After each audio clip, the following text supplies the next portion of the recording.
Hello बच्चों, कैसे हैं आप। हम शुरू करने वाले हैं फिजिक्स का सेक्शन।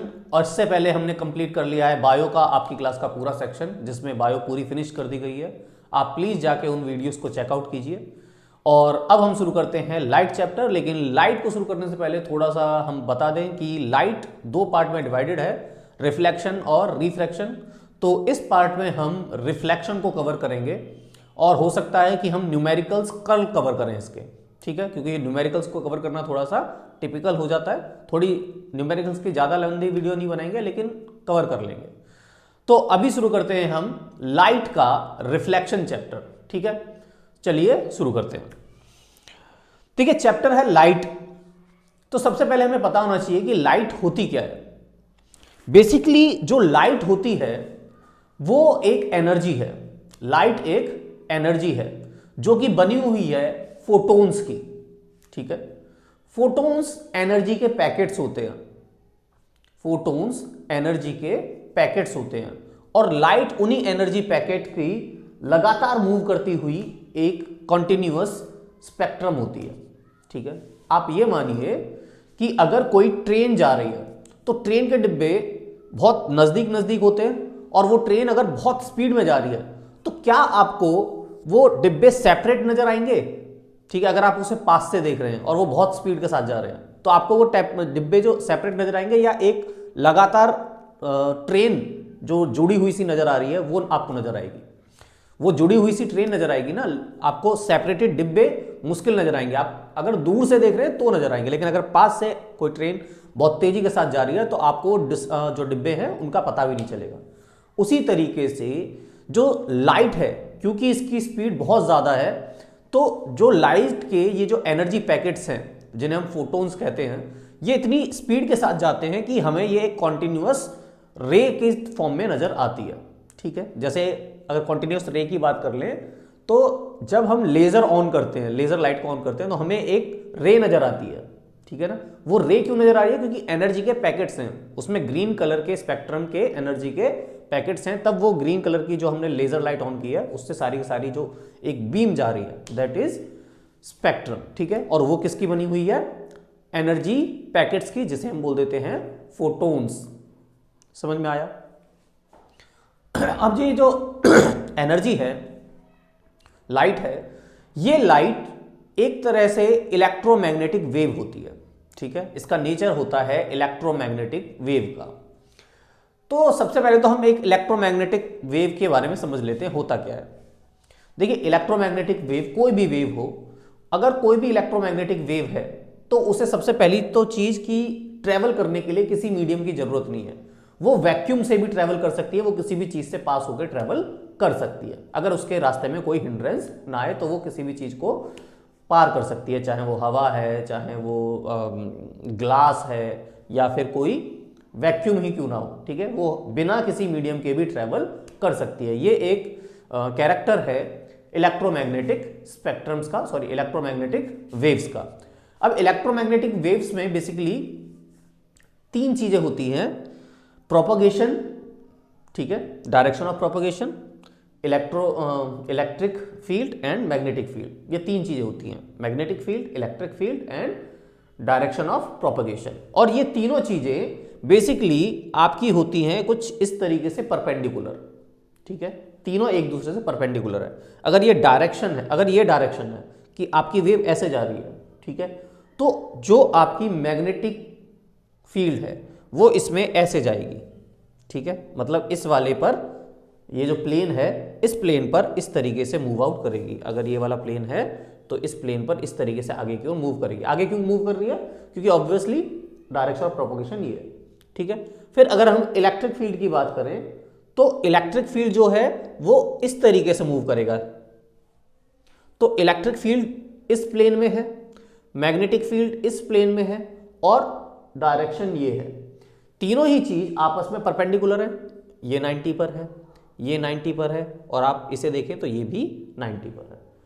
इस तरह की जो प्रॉपर्टी होल्ड करने वाली वेव्स होती हैं इन्हें बोलते हैं हम इलेक्ट्रोमैग्नेटिक वेव्स। इनमें दोनों चीजें होती हैं, इलेक्ट्रिक फील्ड भी होता है, मैग्नेटिक फील्ड भी होता है, और एक पर्टिकुलर डायरेक्शन तो होती ही है। और यही कैरेक्टर होल्ड करता है लाइट भी, ठीक है। इसलिए ये भी वैक्यूम से ट्रेवल कर सकती है।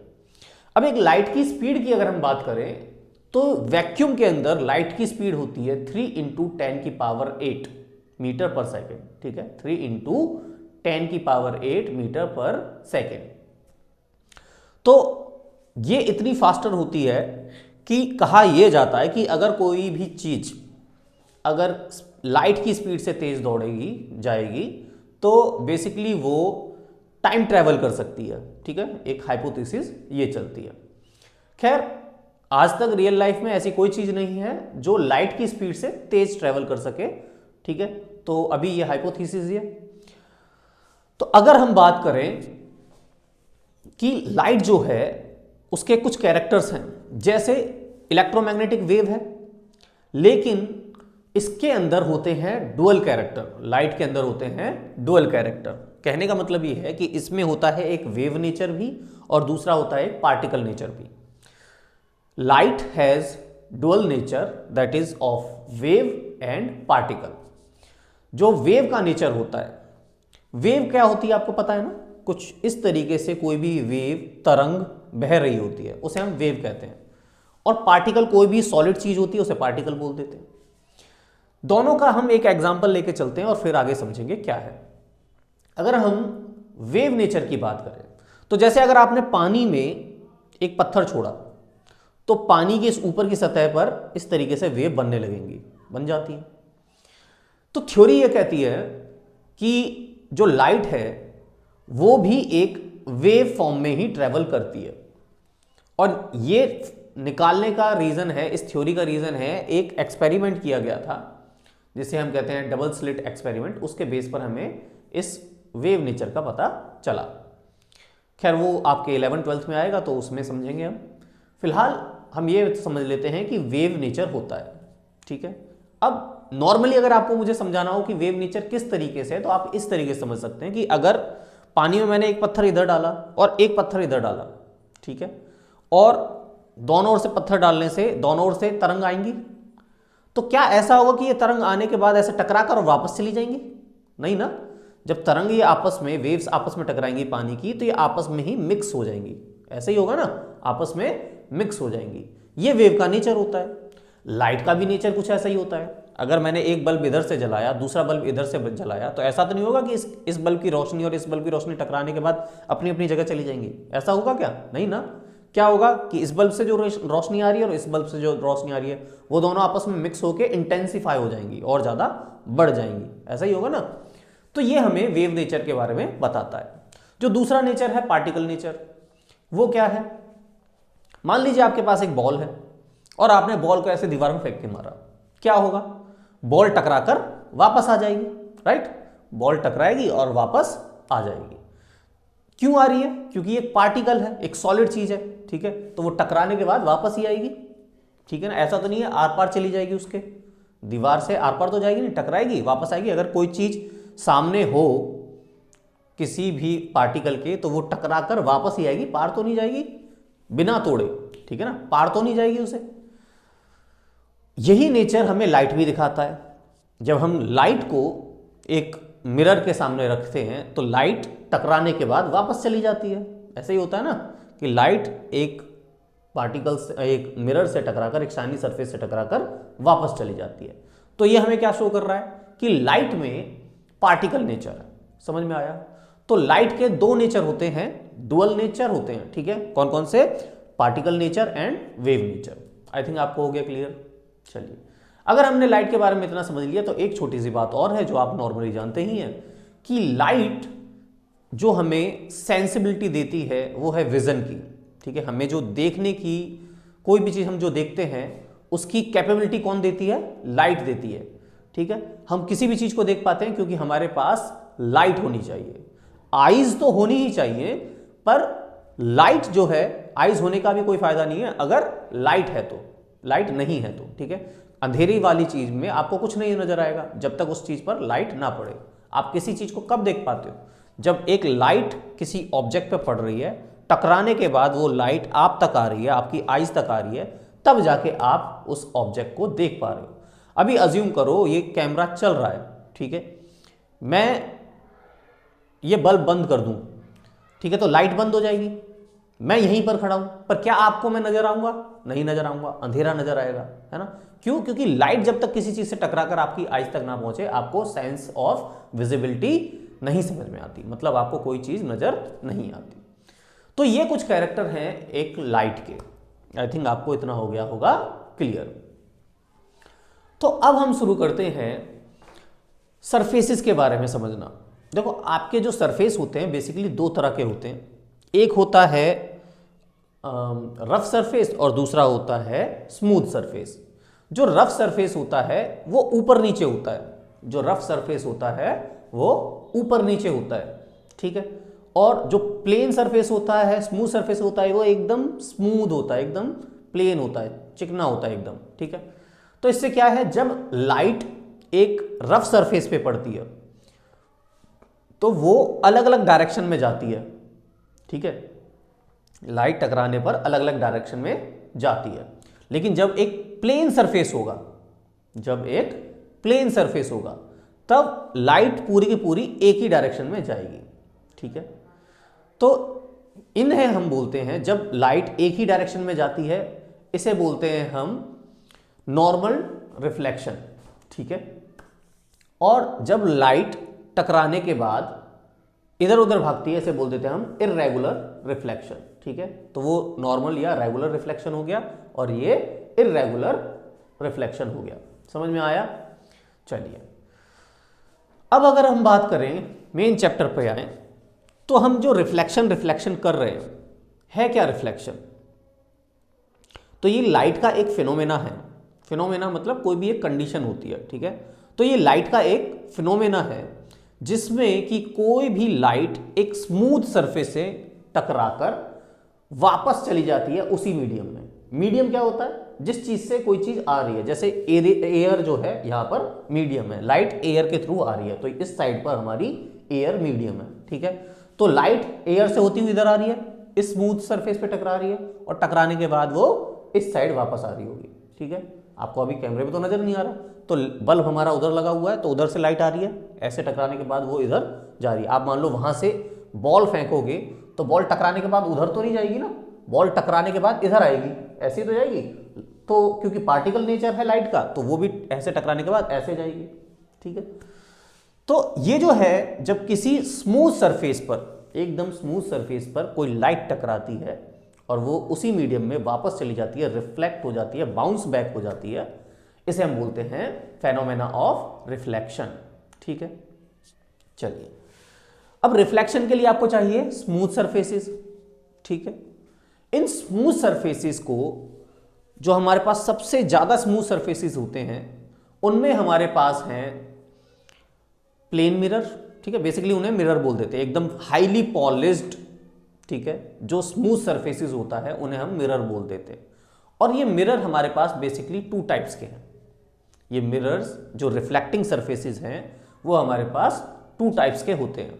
पहला होता है आपका प्लेन मिरर और दूसरा होता है स्फेरिकल मिरर, ठीक है।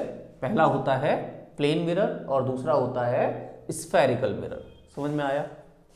चलिए, तो जो प्लेन मिरर होता है बेसिकली वो क्या होता है, आपके घरों में जो मिरर है, आपके घरों में जो मिरर होता है नॉर्मली, वो क्या होता है, एक प्लेन मिरर होता है, एकदम समतल स्मूथ स्ट्रेट मिरर होता है, ठीक है। और ये एकदम स्मूथली वर्कआउट करता है। अब इसके कैरेक्टर्स आपको नॉर्मली पता है, आप छोटी क्लासेस से ही पढ़ते आ रहे हैं। क्या क्या कैरेक्टर हैं इसके? देखिए, जब कोई भी लाइट इन पार्टिकल से इस मिरर से, प्लेन मिरर से टकराती है, तो जो इमेज बनती है वो कुछ एक पर्टिकुलर कैरेक्टरिस्टिक्स की बनती है। पर क्योंकि अब बात इमेज की आ गई है, तो पहले इमेज को समझ लेते हैं। देखिए, इमेज होती क्या है? जब लाइट की एटलीस्ट दो रेज, किसी भी लाइट की एटलीस्ट दो रेज आकर स्मूथ सरफेस से टकराएं, मिरर से टकराकर वापस जाएं, और टकराने के बाद जो रिफ्लेक्टेड लाइट्स हैं, ठीक है, जो रिफ्लेक्टेड रेज हैं, वो जिस पॉइंट पर एक दूसरे को इंटरसेक्ट कर रही होंगी, उसी पॉइंट पर इमेज बनती है, ठीक है। उसी पॉइंट पर इमेज बनती है। तो टकराने के बाद ही इमेज बनेगी, जब दो रिफ्लेक्टेड रेज एक दूसरे को काटेंगी, वहां पर आपकी इमेज बनेगी। समझ में आया? चलिए, अब इमेज जो है ये आपकी हो सकती है रियल और वर्चुअल। इमेज हो सकती है आपकी रियल और वर्चुअल। तो सबसे पहले हम समझ लेते हैं रियल इमेज क्या होती है। और देखिए रियल इमेज क्या है, हम रियल वर्ल्ड में रहते हैं, हम उस चीज को रियल मानते हैं जिसे हम छू सकते हैं, हम उस चीज को वर्चुअल मानते हैं, भ्रम मानते हैं, जिसे हम छू नहीं सकते, समझ नहीं सकते। ठीक है, फॉर एग्जाम्पल अगर हम किसी हमारे पास एक पुतला है, किसी भी चीज का एक आइडल है, मूर्ति है, वो रियल है हमारे लिए क्योंकि हम उसे टच कर सकते हैं। वहीं पर हम बोलें कि यहाँ पर एक भूत है, क्या हम उसे टच कर सकते हैं? एक आत्मा है, एक घोस्ट है, क्या हम उसे टच कर सकते हैं? नहीं, वो हमारे लिए रियल नहीं है, वो वर्चुअल मानी जाएगी। ठीक है, तो जो चीज हम टच कर सकते हैं, जिसे हम बेसिकली किसी चीज पर प्राप्त कर सकते हैं, किसी चीज पर पा सकते हैं, ठीक है, उसे बोलते हैं हम रियल। इमेज के केस में क्या है, अगर हम किसी भी इमेज को किसी एक स्क्रीन पर ला सकते हैं, ले सकते हैं, देख सकते हैं किसी एक स्क्रीन पर, ठीक है, उसे हम बोलते हैं रियल इमेज। स्क्रीन कैसी भी हो सकती है, वो एकदम प्लेन वाइट दीवार हो सकती है, कोई एक पेज हो सकता है, या अलग से आप कोई भी स्क्रीन खरीद सकते हो। ठीक है, तो किसी स्क्रीन के ऊपर अगर आपको इमेज नजर आए तो वो रियल इमेज मानी जाएगी। ठीक है, पर अगर आप एक इमेज को किसी स्क्रीन के ऊपर ना देख पाओ तो वो रियल इमेज नहीं मानी जाएगी। ठीक है, अब हम बात कर लेते हैं प्लेन मिरर के इमेजेस की कैरेक्टरिस्टिक्स की। देखिए आपको कुछ चीज़ें तो नॉर्मली पता ही हैं। अगर यहाँ पर एक मिरर लगा हुआ है, ठीक है, प्लेन मिरर, और आप उसके सामने खड़े हैं, तो सबसे पहली जो चीज़ है कि आपकी और मिरर के बीच की दूरी, जितनी आपकी और मिरर के बीच की दूरी है, उतनी ही दूरी पर आपको अपनी इमेज भी नजर आएगी। ठीक है, मतलब अगर आप मिरर से 2 मीटर की दूरी पर खड़े हैं तो आपको जो इमेज उसके अंदर नजर आ रही है अपनी, ठीक है, वो भी सेम डिस्टेंस पर ही नजर आएगी। मतलब बेसिकली आप अपने ही हाइट, अगर आपको ये चीज एक्सपीरियंस करनी है तो आप क्या कीजिए कि बीच में एक रख लीजिए आईना, ठीक है, मिरर रख लीजिए, और अपनी ही हाइट का कोई भी साथी ले लीजिए, अपनी ही हाइट का एक साथी ले लीजिए। ठीक है, और आप पहले अपने आप को देखिए, बिल्कुल आपकी एग्जैक्ट हाइट का होना चाहिए। ठीक है, और फिर आप अपने 2 मीटर आगे खड़े हो जाइए, ठीक है, मिरर के, और फिर अपने दोस्त को भी बोलिए कि मिरर के थोड़े साइड में 2 मीटर पीछे खड़े हो। ठीक है, अब आपको अपना दोस्त भी नजर आ रहा है जो आपसे 4 मीटर दूर पे हो गया, और आपको अपने इमेज भी नजर आ रही है। आप देखोगे वो दोनों ही सेम हाइट के नजर आएंगे, एग्जैक्ट। ठीक है ना, क्यों? क्योंकि उनके बीच की दूरी दोनों की सेम है। दैट मीन्स जो इमेज है मिरर से, उसकी भी दूरी 2 मीटर की है अगर आप 2 मीटर की दूरी पर खड़े हैं। ठीक है, दूसरी चीज जो नजर आती है वो है सेम हाइट। आप भी जितने हाइट के हैं उतनी ही हाइट उस ऑब्जेक्ट की होगी। सेम इसी सिनेरियो से आप समझ सकते हैं जो आपके दोस्त वाला मैंने बताया, जितनी हाइट आपकी होगी उतनी ही हाइट, उतनी ही जो लार्जनेस है, टॉलनेस है, वो आपकी इमेज की भी नजर आएगी। ठीक है, इसके अलावा एक जो फैक्टर है कि ये जो इमेज आप देखते हैं, आप देखते हैं कि आपको अपना लेफ्ट इमेज में राइट नजर आता है। ठीक है ना, आपका जो लेफ्ट हैंड है वो आपको मिरर के अंदर राइट नजर आता है और राइट लेफ्ट नजर आता है। ये जो स्विच हो गया है, ठीक है, ये जो आपकी लेफ्ट राइट चली गई है और राइट लेफ्ट चली गई है, ठीक है, स्विचिंग हो गई है। ये जो स्विचिंग है इसे हम बोलते हैं लेटरल इन्वर्जन। क्या बोलते हैं? Lateral inversion. जहां पर लेफ्ट राइट बन जाता है, राइट लेफ्ट बन जाता है, इसे बोलते हैं हम लेटरल इन्वर्जन। और ऐसी इमेजेस को हम बोलते हैं लेटरली इन्वर्टेड। जो इमेज लेफ्ट का राइट होती हैं, राइट का लेफ्ट होती हैं, ऐसी इमेजेस को बोलते हैं हम लेटरली इन्वर्टेड इमेजेस। ठीक है, जिन्हें हम मिरर इमेजेस बोलते हैं, वो होती हैं लेटरली इन्वर्टेड इमेजेस, जहां आपका लेफ्ट राइट उल्टा हो गया है। ठीक है ना, लेफ्ट राइट उल्टा। इन्वर्टेड का मतलब होता है लेफ्ट उल्टा होना, इन्वर्टेड का मतलब होता है उल्टा होना। तो आपका लेफ्ट और राइट उल्टा हुआ है, ठीक है, पलट गया है, इसे बोलते हैं लेटरली इन्वर्टेड। समझ में आया?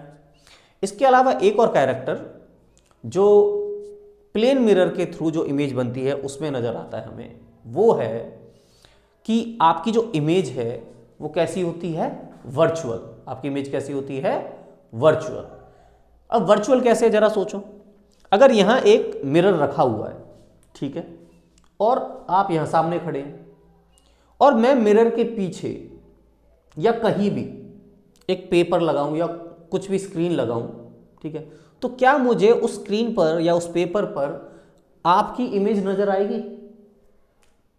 आपकी फोटो या आपका कोई भी इमेज नजर आएगा उसके ऊपर? नहीं आएगा ना, क्योंकि इमेज जो है वो तो इस प्लेन मिरर के अंदर बन रही है ना, पीछे थोड़ी बन रही है, उस प्लेन मिरर के अंदर पर बन रही है। मतलब अगर मैं पीछे लगा भी दूं तो मुझे क्या नजर आने वाला, कुछ नहीं, है ना। उसके पीछे तो मुझे कुछ नहीं नजर आने वाला, खाली नजर आएगा। तो क्योंकि मैं उसे एक स्क्रीन पर, एक पेपर पर ले नहीं पा रहा हूं, ऑब्टेन नहीं कर पा रहा हूं, देख नहीं पा रहा हूं एक पेज के ऊपर या एक स्क्रीन के ऊपर, तो ये इमेज जो बनेगी वो क्या कहलाएगी, वर्चुअल इमेज। इसे हम हिंदी में बोल देते हैं आभासी इमेज, आभासी प्रतिमा, ठीक है, प्रतिबिंब। तो समझ में आ गया, इसे बोलेंगे वर्चुअल इमेज। अंडरस्टूड? चलिए, ये हो गया आपका प्लेन मिरर। अगर यूजेस की बात करें तो प्लेन मिरर बहुत जगह यूज होता है। सबसे पहले तो आपके हाउस होल्ड वर्क में, आपके घरों में यूज होता है, जहां पर हम हेयर ड्रेसिंग के लिए यूज करते हैं, या क्या बोलेंगे उसे, डेकोरेशन होने के लिए, डेकोरेटेड होने के लिए यूज करते हैं, ठीक है, तैयार होने के लिए, ड्रेसअप होने के लिए यूज करते हैं। ब्यूटी पार्लर्स वगैरह में यूज होता है, ठीक है। इसके अलावा आपके जो बार्बर शॉप होती है, ठीक है, वहाँ यूज होता है।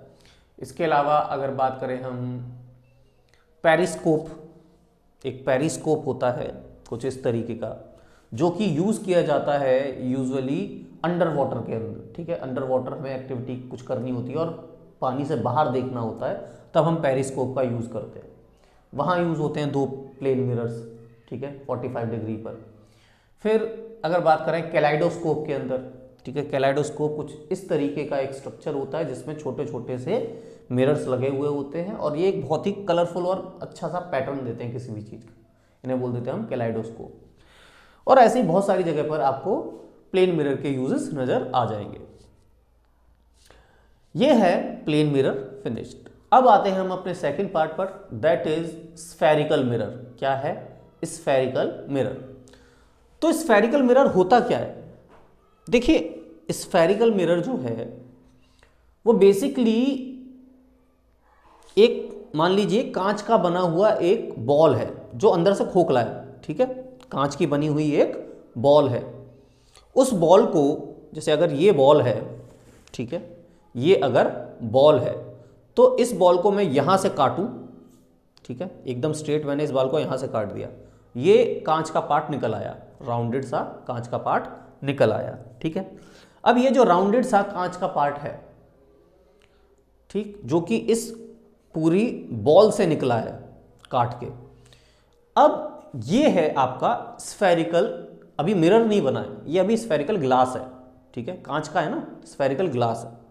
अब अगर मैं इसके ऊपर एक तरफ पर जो मिरर पेंट होता है वो कर दूं, ठीक है, एकदम शाइनी मिरर पेंट कर दूं, मान लो अंदर की ओर पेंट कर दिया, ठीक है, तो क्योंकि अंदर की ओर पेंट कर दिया तो अब आप यहां से अब चेहरा देखेंगे, ये रिफ्लेक्टिंग सरफेस है, तो ये है तो एक स्फेयर का पार्ट ना, ये ग्लास, ये जो मिरर है वो मैंने बनाया किससे है, एक स्फेयर से, एक गोले से, एक बॉल से काट कर बनाया है, और ये कर्व्ड है, ठीक है, इसलिए हम इसे बोलते हैं कर्व्ड मिरर या स्फेरिकल मिरर। क्या बोलते हैं? कर्व्ड मिरर या स्फेरिकल मिरर, ठीक है। अब ये स्फेरिकल होते हैं, स्फेरिकल मिरर होते हैं बेसिकली 2 टाइप्स के।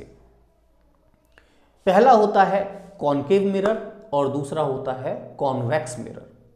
पहला होता है कॉनकेव मिरर और दूसरा होता है कॉन्वेक्स मिरर। कॉनकेव मिरर कौन सा है इन दोनों में से?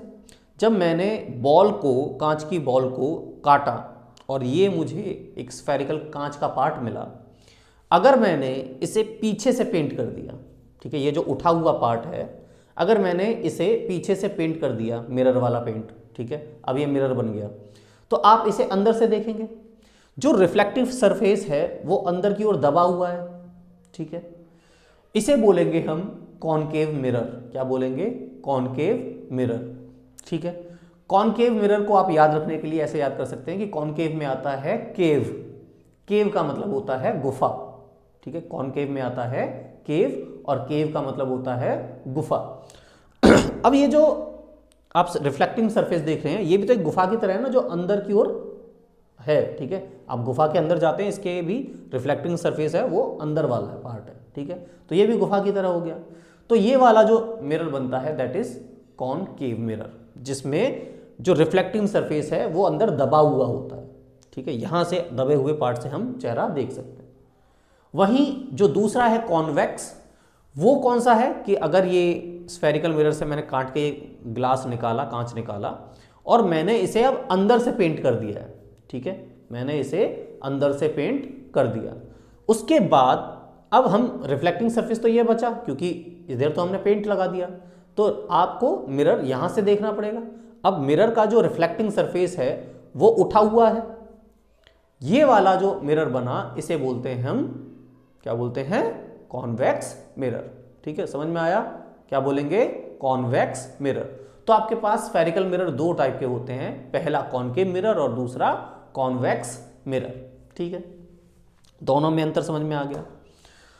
दोनों के अगर हम थोड़े से कैरेक्टर की बात कर लें तो देखिए, क्योंकि अगर ये कॉनकेव मिरर है तो होगा क्या कि अगर कोई लाइट आती है, ठीक है, कोई लाइट आती है तो टकराने के बाद आप खुद सोचो, मान लो कि एक छोटी सी बॉल आ रही है, लाइट को आप लाइट को अगर समझोगे तो हो सकता है थोड़ा सा सोचना मुश्किल हो जाए। आप समझो कि एक छोटी सी बॉल ली है मैंने, उसे फेंक के मारा है, ठीक है, और ये गोल है, ठीक है ना, ऐसे गोल सी है। मैंने एक बॉल को ऐसे फेंक के मारा, आपके हिसाब से बॉल कहाँ जाएगी? इधर जाएगी या इधर आएगी? अंदर की ओर आएगी ना। अगर मैंने बॉल को ऐसे फेंक के मारा तो वो अंदर की ओर आएगी, ठीक है ना, ऐसे आएगी। ऐसे अगर मैंने यहाँ से फेंक के मारा तो वो ऐसे आएगी, ठीक है। यहाँ से फेंक के मारा तो ऐसे आएगी।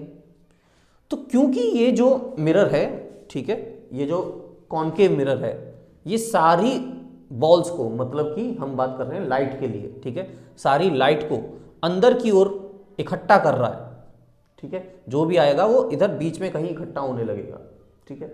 तो इसे बोलते हैं हम कन्वर्जिंग मिरर। क्या बोलते हैं? Converging mirror.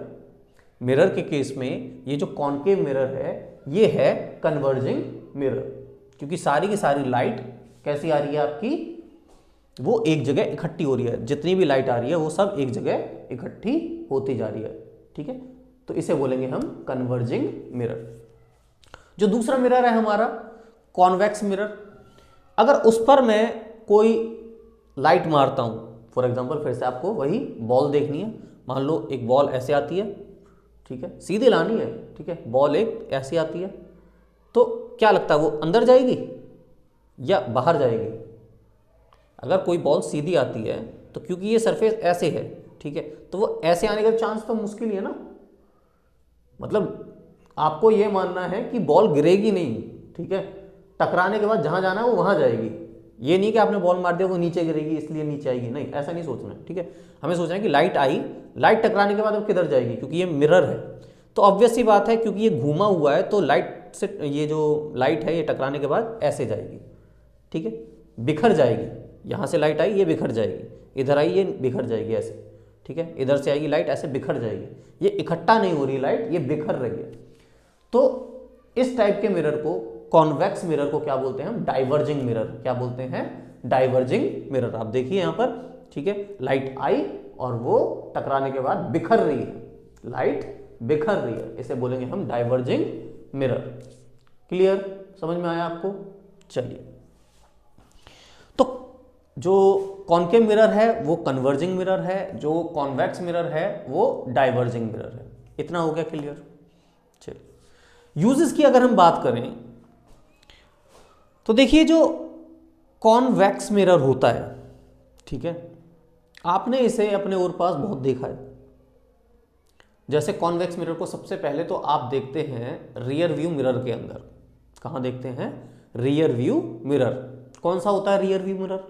आपकी गाड़ियों में, आपकी बाइक में, आपकी कार के अंदर जो पीछे देखने के लिए मिरर लगा हुआ होता है, शीशा लगा हुआ होता है, उसे हम बोलते हैं रियर व्यू मिरर, ठीक है। और आप अगर कभी गौर से इसे देखा हो तो वाइट कलर में पेंट में एक लाइन लिखी होती है, ठीक है, वो इसके नेचर को बता देती है।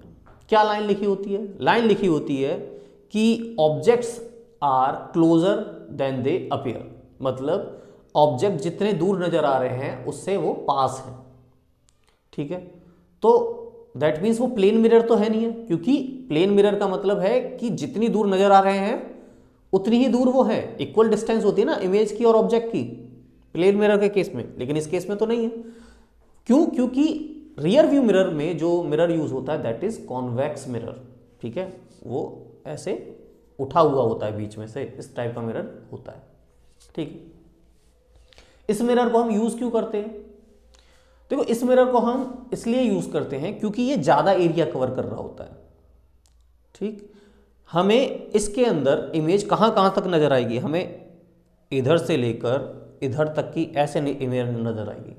अगर कोई प्लेन मिरर है इस टाइप से, ठीक है, प्लेन मिरर है, तो आप उसमें सीधे स्ट्रेट जितना इसके सामने है सिर्फ वही देख सकते हो, ठीक है, जो जो इसके सामने आ रहा है वही देख सकते हो। लेकिन अगर ये कॉनकेव है, सॉरी कॉनकेव है अगर कोई चीज, ठीक, तो क्या होगा? आप उसे सिर्फ इतनी ही चीजें, जहां पर बॉल इकट्ठी हो रही थी, रे इकट्ठी हो रही थी, उतनी ही चीज देख पाओगे, उतना ही एरिया देख पाओगे।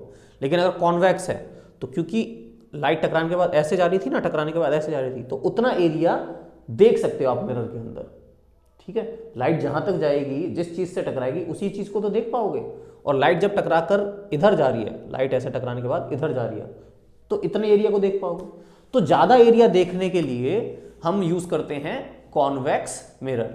तो आप रियर व्यू मिरर में यूज करते हो इसका, गाड़ियों के रियर व्यू मिरर में यूज करते हो। इसके अलावा आप इसे यूज करते हो शॉपिंग जो शॉप होती हैं, मतलब अब तो सीसीटीवी चल गए हैं, लेकिन पहले जहां बिना खर्चे, ज़्यादा खर्चे के, इलेक्ट्रिसिटी के खर्चे के या ऐसा खर्चे के लिए कोई ऐसा कॉर्नर होता था जहां दुकानदार देख नहीं पा रहा है, ठीक है, कि कस्टमर क्या कर रहा है, वहां वो ये सिक्योरिटी मिरर लगा देता था।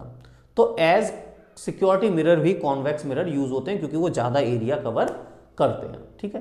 कुछ ये यूजेस होते हैं कॉन्वेक्स मिरर के।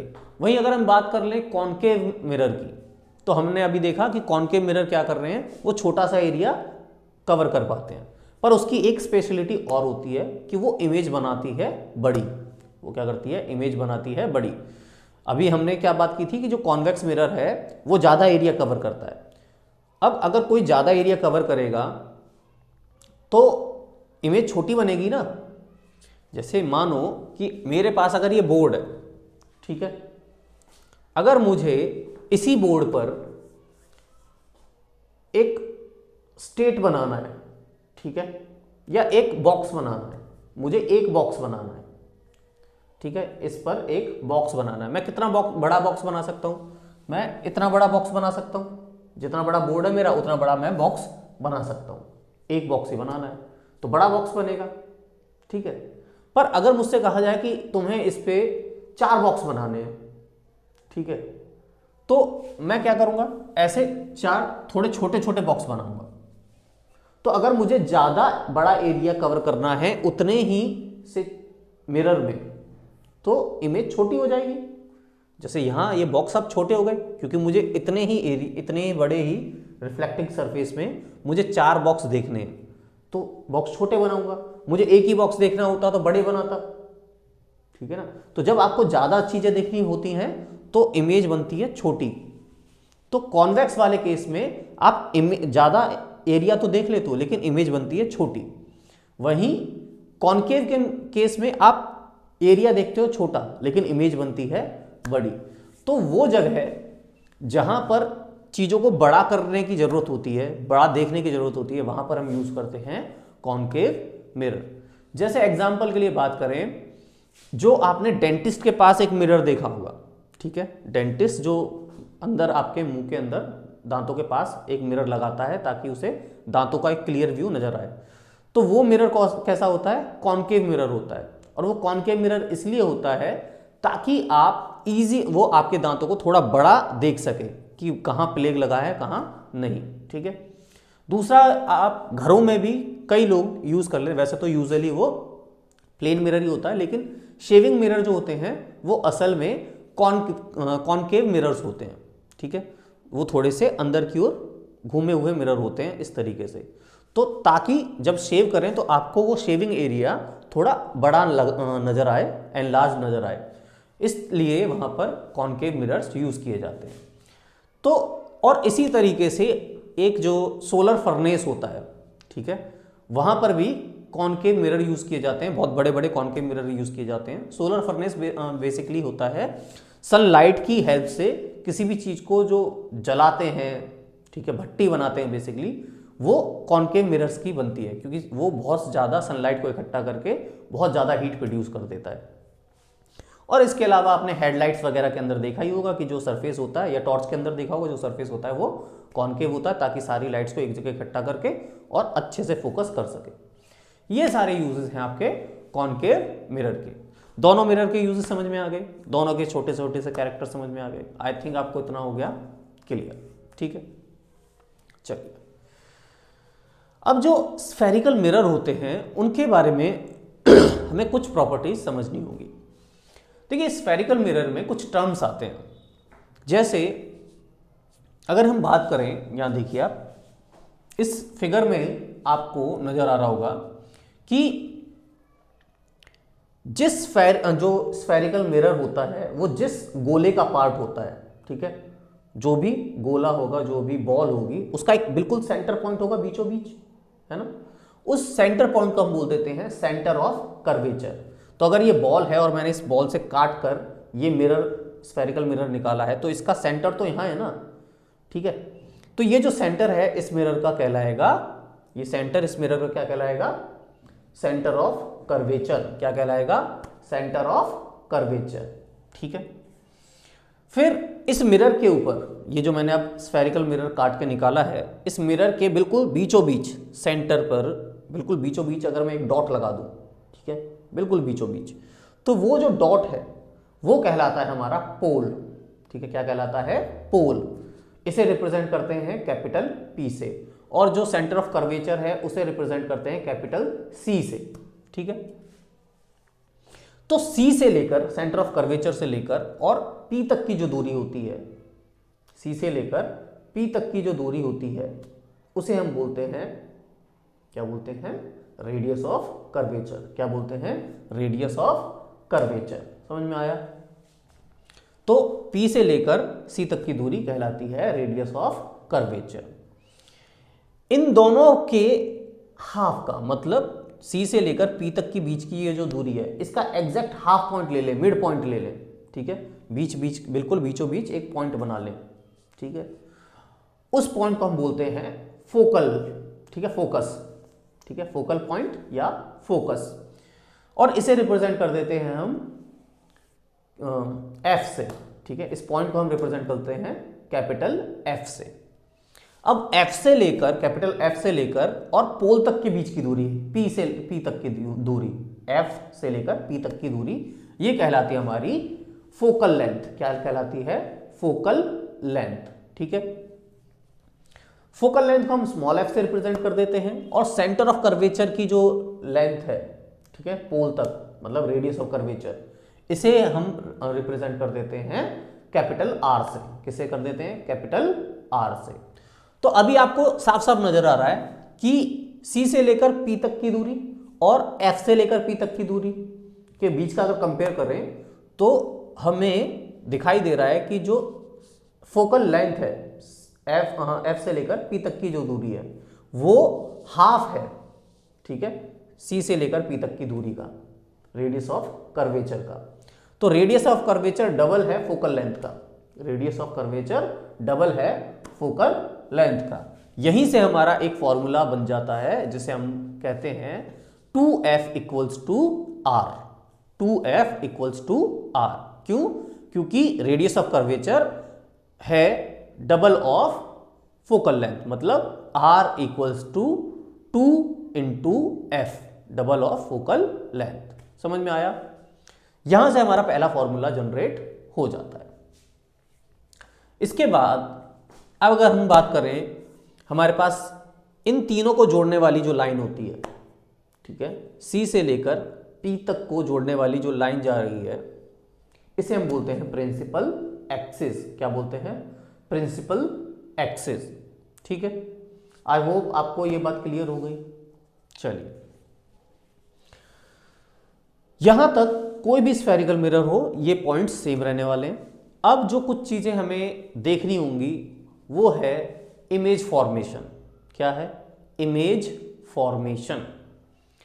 अब इमेज फॉर्मेशन के लिए आपको कुछ केसेस देखने होंगे।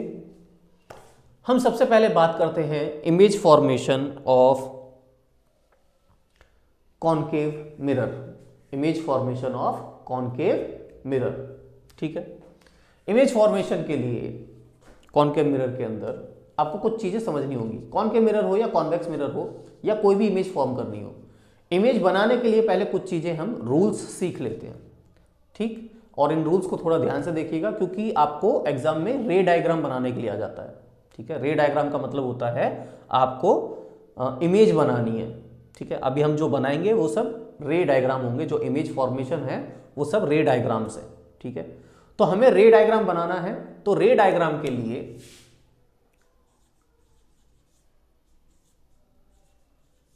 ठीक है, रे डायग्राम्स, इन्हें बनाने के लिए जो रूल्स हैं वो हमें सीखने होंगे। सबसे पहला रूल नंबर 1, कि अगर कोई लाइट इन्फिनिटी से आ रही है, बहुत दूर से आ रही है, ठीक है, कोई भी लाइट इन्फिनिटी से आ रही है, बहुत दूर से आ रही है, तो वो हमेशा ही पैरेलल टू प्रिंसिपल एक्सिस जाएगी।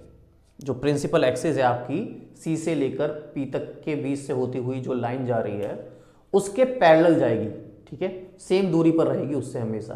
ठीक है, पैरेलल ही जाएगी जितनी भी लाइट हो, अगर वो इन्फिनिटी से आ रही है। फॉर एग्जांपल मान लो कि सन से लाइट आ रही है, हमारे लिए तो वो इन्फिनिटी है ना, हम नॉर्मली तो ऐसी डिस्टेंस को कवर कर नहीं सकते। जो डिस्टेंसेस हम नॉर्मली कवर नहीं कर सकते, जो दूर है बहुत, उन्हें हम इन्फिनिटी मारकर चलते हैं। ठीक है, तो इन्फिनिटी से आने वाली सारी की सारी रेज कैसी होती हैं? पैरेलल होती हैं। ठीक है, रूल नंबर 1। रूल नंबर 2, कि ऑब्जेक्ट जो है, जो आपका इन्फिनिटी पर माना जाएगा, उसे आप हमेशा ही प्रिंसिपल एक्सिस से दूर रखेंगे।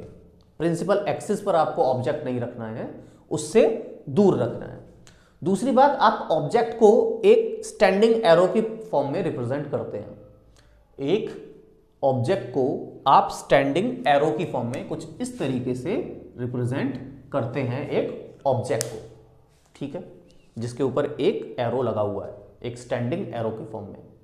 अब ये जो ऑब्जेक्ट है, स्टैंडिंग एरो है, इसे कभी भी, अगर ये इन्फिनिटी पर है, ऑब्जेक्ट आपका इन्फिनिटी पर माना गया है, तो आप कभी भी इसे प्रिंसिपल एक्सिस पर नहीं रखेंगे। मान लो यहां तक प्रिंसिपल एक्सिस है, ठीक है, तो आप इसे इसके ऊपर ऐसे खड़ा नहीं रखेंगे, बल्कि इससे दूर ऐसे बीचों बीच मानेंगे इसे, और इससे आने वाली सारी रेज कैसी होंगी? पैरेलल होंगी प्रिंसिपल एक्सिस से। पहला पॉइंट समझ में आ गया आपको? चलिए, तो पहला पॉइंट भी समझ में आ गया, दूसरा पॉइंट भी समझ में आ गया कि कभी भी जो ऑब्जेक्ट है, अगर वो इन्फिनिटी पर है, तो उसे प्रिंसिपल एक्सिस पर नहीं रखना। इसके बाद जो तीसरा पॉइंट है कि अगर ऑब्जेक्ट मेजरेबल डिस्टेंस पर है, जिसे हम मेजर कर सकते हैं, तो उस ऑब्जेक्ट को आप कहां रखोगे? प्रिंसिपल एक्सिस के ऊपर रखोगे।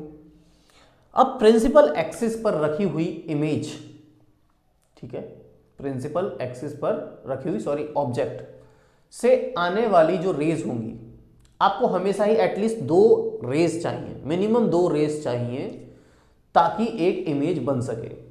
ठीक है, उससे ज्यादा कितनी भी हो सकती हैं, लेकिन मिनिमम 2 रेज चाहिए। तो जब भी हम रे डायग्राम बनाएंगे, हम 2 रेज हमेशा लेंगे, तभी, क्योंकि 2 रिफ्लेक्टेड रेज सरफेस से टकराने के बाद जो रिफ्लेक्टेड रेज होती हैं, वो जहां कटती हैं वहां पर इमेज बनती है। ये हमने अभी पहले पढ़ा है। ठीक है, दैट मीन्स हमें मिनिमम 2 रेज तो चाहिए। तो जब आपका ऑब्जेक्ट प्रिंसिपल एक्सिस पर रखा हुआ है, तो उससे आने वाली जो रेज हैं, उनमें से एक रे आप हमेशा पैरेलल लोगे, और जो दोनों रेज हैं वो हमेशा आप ऑब्जेक्ट के हेड से निकालोगे। ठीक है, आपको वो रेज कहां से लेनी है? ऑब्जेक्ट के हेड से लेनी है। ठीक है, एरो वाले पॉइंट से शुरू करनी है, जिनमें से पहली जो रे है वो हमेशा प्रिंसिपल एक्सिस के पैरेलल जाएगी, एकदम स्ट्रेट जाएगी। ठीक है, अभी हम आगे देखेंगे जब रे डायग्राम बनाएंगे, अभी आप इन फिगर्स पे देख लीजिए। ठीक है, एकदम स्ट्रेट जाएगी। इसके बाद जो रे पैरेलल जाती है, जो रे प्रिंसिपल एक्सिस के पैरेलल जाती है, वो हमेशा फोकस से टकराकर वापस आ जाती है। वो हमेशा फोकस से वापस आती है, मतलब फोकस से पास होती हुई वापस आती है। पैरेलल रे फोकस से वापस, पैरेलल रे फोकस से वापस। समझ में आया? कोई भी रे पैरेलल जाएगी प्रिंसिपल एक्सिस के तो वो फोकस से वापस आ जाएगी। अंडरस्टूड? इतना समझ में आया? चलिए, इसके अलावा अगला रूल क्या है आपका? आप रूल लिखते जाइए, ठीक है, छोटे छोटे से अपनी मर्जी से कहीं भी पेन पेपर पर लिखते जाइए। इसके बाद जो दूसरी रे लेनी है आपको, अब वो कहां से ले सकते हैं? पहली रे तो आपने हमेशा ही पैरेलल लेनी है, जो कि हमेशा पास होगी फोकस से, चाहे फोकस आपका इधर है चाहे उधर है। ठीक, अब आपको इमेज जो दूसरी रे लेनी है इमेज फॉर्मेशन के लिए, वो आप कहां से ले सकते हैं? देखिए, आप इमेज फॉर्मेशन के लिए रे को पास कर सकते हैं सेंटर ऑफ कर्वेचर से, ठीक है, फिर पास कर सकते हैं आप फोकस से, और फिर आप टकरा सकते हैं डायरेक्ट मिरर पर, लेकिन कहां? पोल पर। ठीक है, ये तीन जगह हैं जहां से आप अपनी जो दूसरी रे है उसे पास कर सकते हैं। अब सबके अपने अपने फिर से रूल हैं। कोई भी रे जो पास हो रही है आपकी सेंटर ऑफ कर्वेचर से, कोई भी रे जो पास हो रही है सेंटर ऑफ कर्वेचर से, वो सीधी जाएगी, वो मिरर से टकराएगी, और टकराने के बाद अपनी उसी रास्ते पर, जिस रास्ते से वो आई है, सेम उसी रास्ते पर एग्जैक्ट टकराने के बाद वापस चली जाएगी। मतलब अगर रे ऐसे जा रही है तो टकराने, अगर ये कर्व्ड मिरर है हमारे पास और रे ऐसे आई सेंटर ऑफ कर्वेचर से, तो टकराने के बाद ये वापस चली जाएगी। रे अगर ऐसे आई तो टकराने के बाद वापस ऐसे ही चली जाएगी उसी पर। ठीक है, समझ में आया? ये है सेंटर ऑफ कर्वेचर के लिए। दूसरा है फोकस के लिए। तो अगर कोई भी लाइन, कोई भी रे फोकस से जा रही है तो वो पैरेलल जाएगी। जैसे हमने पहले किया था ना कि अगर आप पहली जो रे लेते हो वो पैरेलल लेते हो और वो हमेशा फोकस से जाती है। ये इसका इन्वर्स है बस, कि कोई भी लाइन जो सेकंड लाइन है, अगर आप फोकस से लेते हो तो मिरर से टकराने के बाद हमेशा प्रिंसिपल एक्सिस के पैरेलल जाएगी। समझ में आ गया? तीसरा रूल जो है कि कोई भी रे, जो दूसरी रे है, अगर आप उसे पोल से टकरा रहे हो, ठीक है, सीधे हेड से लेकर पोल से टकरा रहे हो, तो वो जो रे है वो टकराने के बाद कहां से जाएगी? सीधी उसी एंगल पर जाएगी। मतलब जितना एंगल ये रे, ठीक है, बना रही है प्रिंसिपल एक्सिस से लेकर अपने बीच में, उतना ही एंगल होगा रिफ्लेक्टेड रे और प्रिंसिपल एक्सिस के बीच में। समझ में आया? उतना ही एंगल होगा रिफ्लेक्टेड रे और प्रिंसिपल एक्सिस के बीच में। ठीक, चलिए, इतना समझ में आ गया? ऑल राइट, चलिए अब बात करते हैं कि किस तरीके से आप कॉनकेव मिरर में इमेजेस बना सकते हैं। सबसे पहले हम बनाते हैं कॉनकेव मिरर के लिए। किसके लिए? कॉनकेव मिरर के लिए। इतनी बड़ी हैंडराइटिंग आपको नजर आ रही है? ठीक है, ठीक। तो पहले हम बनाएंगे एक प्रिंसिपल एक्सिस। आपको सीधे रखनी है ये एक्सिस, ठीक है, आप स्केल से ड्रॉ करेंगे, ध्यान रखना। और कॉनकेव मिरर बनाएंगे आप। आपने ऐसे बना लिया कॉनकेव मिरर, ठीक। पीछे से इसे पॉलिश, वो पेंट कर दिया। इस तरीके से हम पेंट को रिप्रेजेंट कर देते हैं। ये कॉनकेव मिरर हो गया। क्योंकि ये इस तरफ घुमा हुआ है तो इसका जो सेंटर ऑफ कर्वेचर होगा वो कहाँ होगा? इधर कहीं होगा। हम मान लेते हैं ये पॉइंट है सेंटर ऑफ कर्वेचर, तो इसे रिप्रेजेंट कर दिया हमने सी से, ठीक है। तो ये पॉइंट कौन सा हो गया? पोल हो गया। और एग्जैक्ट इनके बीच का हाफ, ठीक है, वो हो जाएगा एफ, फोकस। नजर आ रहा है आपको? ठीक है, ये हो गया आपका फोकस। अब सबसे पहली जो कंडीशन हो सकती है कि आपका ऑब्जेक्ट कहां है, एट इंफिनिटी है, बहुत ज्यादा दूरी पर है। ठीक, तो आप क्या करेंगे, आप एक ऑब्जेक्ट बनाएंगे, मैंने कहा था आप एक सीधा एरो बनाएंगे जिसे हमने प्रिंसिपल एक्सिस पर नहीं रखना, उससे दूर रखना है। ठीक है, कब, जब ये इंफिनिटी पर है। कब है, जब ये एट इंफिनिटी है। ठीक है, जब ये इंफिनिटी पर होगा तब हमें प्रिंसिपल एक्सिस से दूर रखकर बनाना है, और ये हमारा ऑब्जेक्ट है। ऑब्जेक्ट हमेशा आप ऐसे स्टैंडिंग एरो में ही बनाएंगे। ध्यान रखना, आपको हमेशा स्केल का और कंपास का यूज करना है ये कर्व्ड मिरर्स बनाने के लिए। ठीक है, ये लेंथ आपको मेजर करके लेनी है। मान लो आपने आपका कंपास ओपन किया 10 सेंटीमीटर और आपने 10 सेंटीमीटर रख के इसे ऐसे ड्रॉ कर दिया। ठीक, फिर आपको क्या करना है, यहां से लेकर यहां तक की दूरी 10 सेंटीमीटर है। अब आप स्केल से मेजर कर लिए, इस पॉइंट से लेकर इस पॉइंट तक 5 सेंटीमीटर, और एग्जैक्ट 5 सेंटीमीटर पर आपको एक डॉट लगा के यहां पर एफ लिखना है। समझ में आया? चलिए, तो अब ये बन गया आपका बन गया ये ऑब्जेक्ट जो कि है इंफिनिटी पर। अब रूल नंबर 1 क्या था कि कोई भी ऑब्जेक्ट अगर इंफिनिटी पर है तो उससे आने वाली सारी रेज कैसी होंगी, पैरेलल होंगी। और हमें कितनी रेज चाहिए मिनिमम इमेज फॉर्मेशन के लिए, 2 रेज चाहिए। तो हम 2 रेज बना लेंगे। ठीक है, तो क्योंकि बहुत दूरी से आ रही है तो डॉट डॉट करके रिप्रेजेंट कर देंगे। उसके बाद जैसे प्रिंसिपल एक्सिस पे आएगी हम एक पैरेलल लाइन ड्रॉ करेंगे। ठीक है, ये और ये इसके बीच की दूरी एकदम बराबर रहेगी, मतलब जितनी दूरी यहां पर है उतनी दूरी ये यहां पर रहनी चाहिए। आप जब स्केल से ड्रॉ करेंगे तो ये बराबर होनी चाहिए। ठीक है, और इस तरीके से हम एरो बना देंगे ताकि हमें पता हो कि लाइट किधर से आ रही है। अब रूल नंबर 1 जो है कि पैरेलल से होकर जाएगी, वो कहां एंड होता है कि कोई भी रे पैरेलल होकर जाएगी, प्रिंसिपल एक्सिस के पैरेलल जाएगी, तो वो कहां से पास होगी, वो पास होगी फोकस से।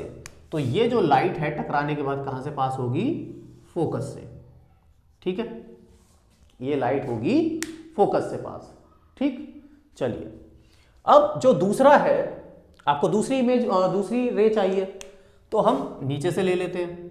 ठीक है, इसके लिए आप ऑल्टरनेट ले सकते हो। वैसे हमने कहा था ना कि आपको सारी जो रेज हैं वो हेड से लेनी है, लेकिन इस केस के लिए क्योंकि सारी रेज पैरेलल ही आने वाली है तो कोई प्रॉब्लम नहीं है, आप कहीं से भी ले सकते हो। तो हम इस वक्त दूसरी जो रे है वो नीचे से ले लेते हैं, जो कि जाएगी पैरेलल। स्ट्रेट नहीं खींची, आपको स्केल से खींचनी है। ये भी जाएगी प्रिंसिपल एक्सिस से पैरेलल, और क्योंकि पैरेलल लाइन है तो ये कहां से पास होगी, ये पास होगी फोकस से। कहां से, फोकस से। ठीक है, अब आपको क्या देखना है कि आपकी जो लाइट है, ठीक है, वो लाइट कहां से पास हुई है, फोकस से। लाइट कहां से पास हुई है, फोकस से। ठीक, अब जरा आप 1 मिनट रुकिए। हाँ, हमने थोड़ा रिप्रेजेंट करने के लिए जो रिफ्लेक्टेड लाइट है उसे दूसरे कलर से रिप्रेजेंट कर देते हैं। ये जो है रिफ्लेक्टेड लाइट है। ठीक है, इसे रेड से हमने रिप्रेजेंट कर दिया। दिखाई दे रहा है आपको रेड कलर? चलिए, तो ये जो रिफ्लेक्टेड लाइट है ये हमने रेड से रिप्रेजेंट कर दिया। तो हमने क्या बोला था कि इमेज कब बनती है, जब रिफ्लेक्टेड लाइट आपस में टकराती हैं। तो जिस प्लेस पर ये एक दूसरे को काटती हैं उस प्लेस को हम बोलते हैं, उस प्लेस पर हमारी बनती है इमेज। तो ये लाइट पैरेलल गई और जाने के बाद फोकस से पास हुई, ये वाली लाइट पैरेलल गई और फोकस से पास हुई। दोनों कहां पर मिली हैं, फोकस पर मिली हैं। जो रिफ्लेक्टेड रे है, ये वाली रिफ्लेक्टेड है और ये वाली रिफ्लेक्टेड है, दोनों कहां मिली हैं, फोकस पर मिली हैं। ठीक है, तो ये जो फोकस पर मिली लाइट है ये कहलाएगी हमारी, ये जो पॉइंट है ये यहां पर बनेगी हमारी इमेज। ठीक है, यहां पर क्या बनी हमारी इमेज। अब हमें इमेज के बारे में कुछ चीजें लिखनी होती हैं, जैसे सबसे पहली तो पोजीशन। अगर हमें इमेज की पोजीशन लिखनी हो तो मैं इस इमेज की पोजीशन अगर लिखूं तो पोजीशन कहां है, एट एफ है। ठीक है, एट एफ पर बनी है। ठीक है, अब अगर हमें इमेज का साइज देखना होता है तो हम क्या देखते हैं, जिस पॉइंट पर रेज कटी है, ठीक है, जिस पॉइंट पर दोनों रिफ्लेक्टेड रेज कटी हैं, वो पॉइंट ऑफ इंटरसेक्शन, वहां से लेकर और प्रिंसिपल एक्सिस की बीच की जो दूरी होती है वो इमेज की हाइट रिप्रेजेंट कर रही होती है हमें, वो इमेज की हाइट रिप्रेजेंट कर रही होती है। अब देखो जो इमेज है वो हमारी एफ पर बनी है, बिल्कुल पॉइंट पर बनी है और प्रिंसिपल एक्सिस भी वही है, तो इमेज कैसी होगी, एकदम पॉइंट साइज होगी ना, क्योंकि दोनों के बीच में तो गैप ही नहीं है, प्रिंसिपल एक्सिस पर ही दोनों जो रेज हैं वो कट रही हैं, तो गैप तो है ही नहीं ना दोनों पॉइंट के बीच में, तो हमारी जो साइज होगा इमेज का वो कैसा है, पॉइंट साइज है, पॉइंट साइज। समझ में आया, जो इमेज बनी हमारी कैसी बनी, पॉइंट साइज इमेज बनी।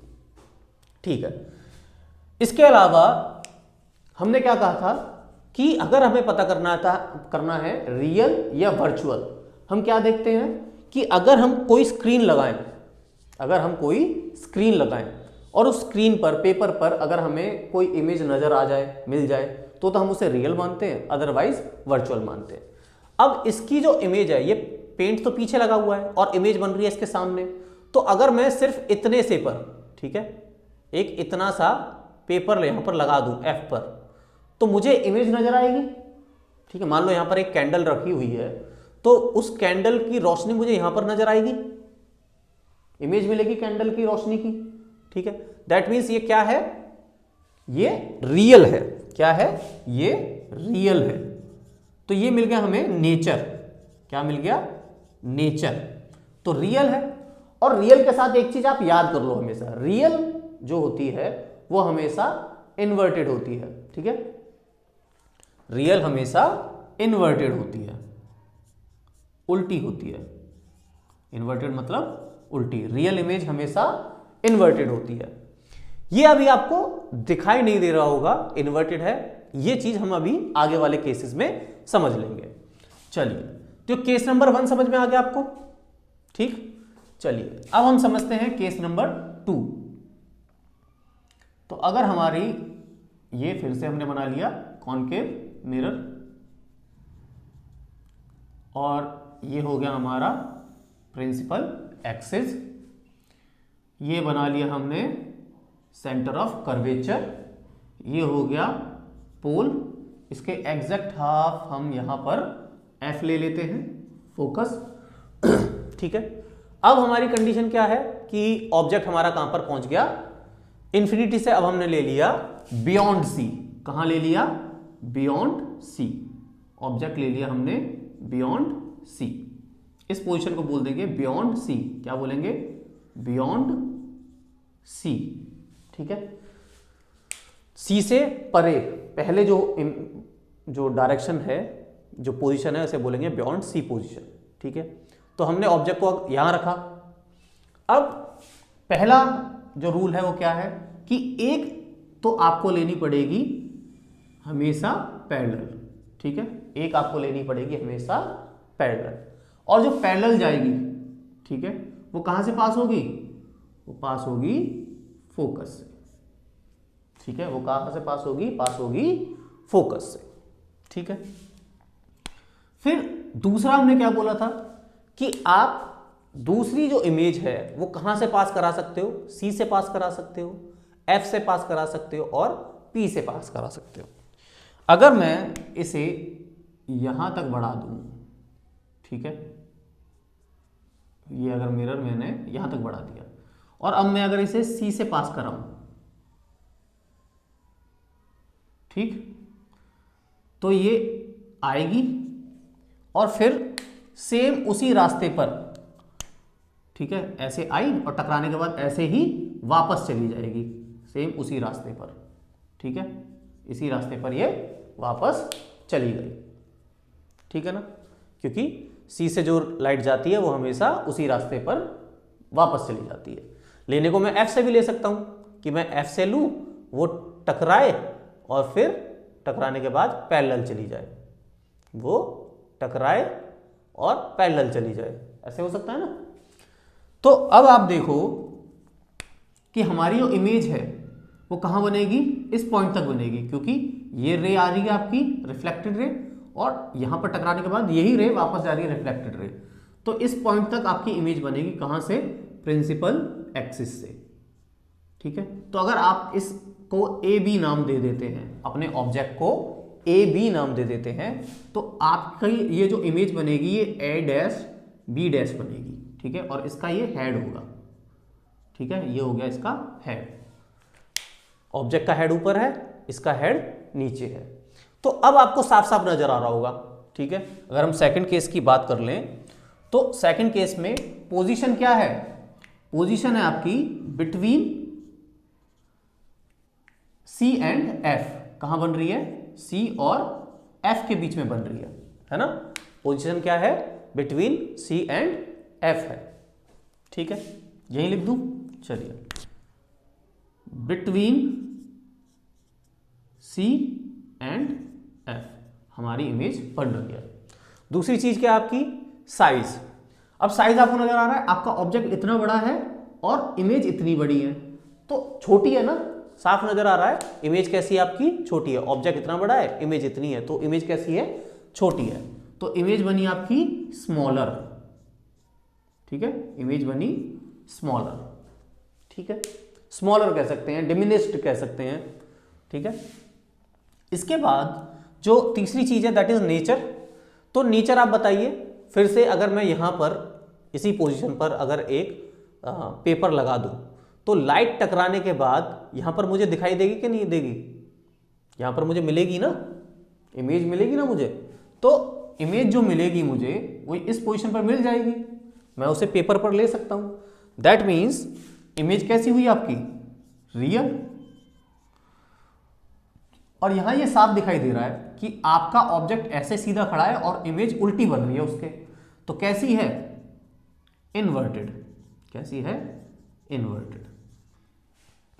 समझ में आ गया, ये केस समझ में आ गया, ठीक है। चलिए अब बनाते हैं हम तीसरी कंडीशन जो कि है एट सी, ठीक है। अब बनाते हैं हम एट सी पर ऑब्जेक्ट। तो हम क्या करेंगे, पहला एक प्रिंसिपल एक्सिस, ठीक है, उसके बाद एक हमने कर लिया कॉनकेव मिरर ड्रॉ। ये हो गया आपका पोल, यहां मान लिया हमने चलो C, और इसका एग्जैक्ट हाफ चलो यहां मान लिया हमने, ठीक है, F, ठीक है। चलिए तो अब हम क्या करेंगे, ऑब्जेक्ट लिया हमने, ये हमारा ऑब्जेक्ट हो गया। ऑब्जेक्ट से कैसे करेंगे कि हमें एक लेनी है लाइन पैरेलल प्रिंसिपल एक्सिस से। अब जो लाइन प्रिंसिपल एक्सिस से जाती है वो कहां से पास होती है, सॉरी, जो line parallel to principal axis जाती है वो कहां से पास होती है, फोकस से। तो ये लाइन जो गई है, ये जो रे गई है पैरेलल, ये कहां से पास होगी, फोकस से, ठीक है। अब ये ध्यान रखना है, ये थोड़ा लाइन टेढ़ी मेढ़ी है, हाथ से ड्रॉ करने की कोशिश कर रहा हूं तो थोड़ा ऐसा हो रहा है। इसके बाद जो दूसरी रे है वो कहां से पास होगी आपकी, फोकस से। वो कैसी पास होगी, फोकस से, ठीक है। जो लाइन फोकस से पास होती है वो कहां से जाती है, वो जाती है आपकी पैरेलल, ठीक है। वो कैसे जाती है, पैरेलल। ये थोड़ी टेढ़ी हो गई ना, ये थोड़ी टेढ़ी हो गई, रुकिए,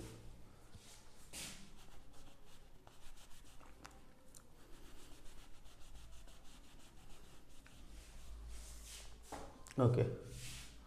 तो ये हो गई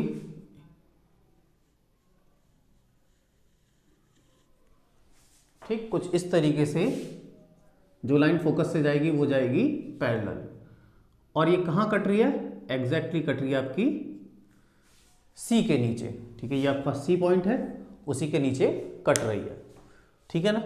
तो अब जरा देखो, जो पैरेलल गई थी वो फोकस से पास हुई, जो फोकस से आई वो पैरेलल पास हुई, और दोनों कहां मिली, इस पॉइंट पर, ठीक है।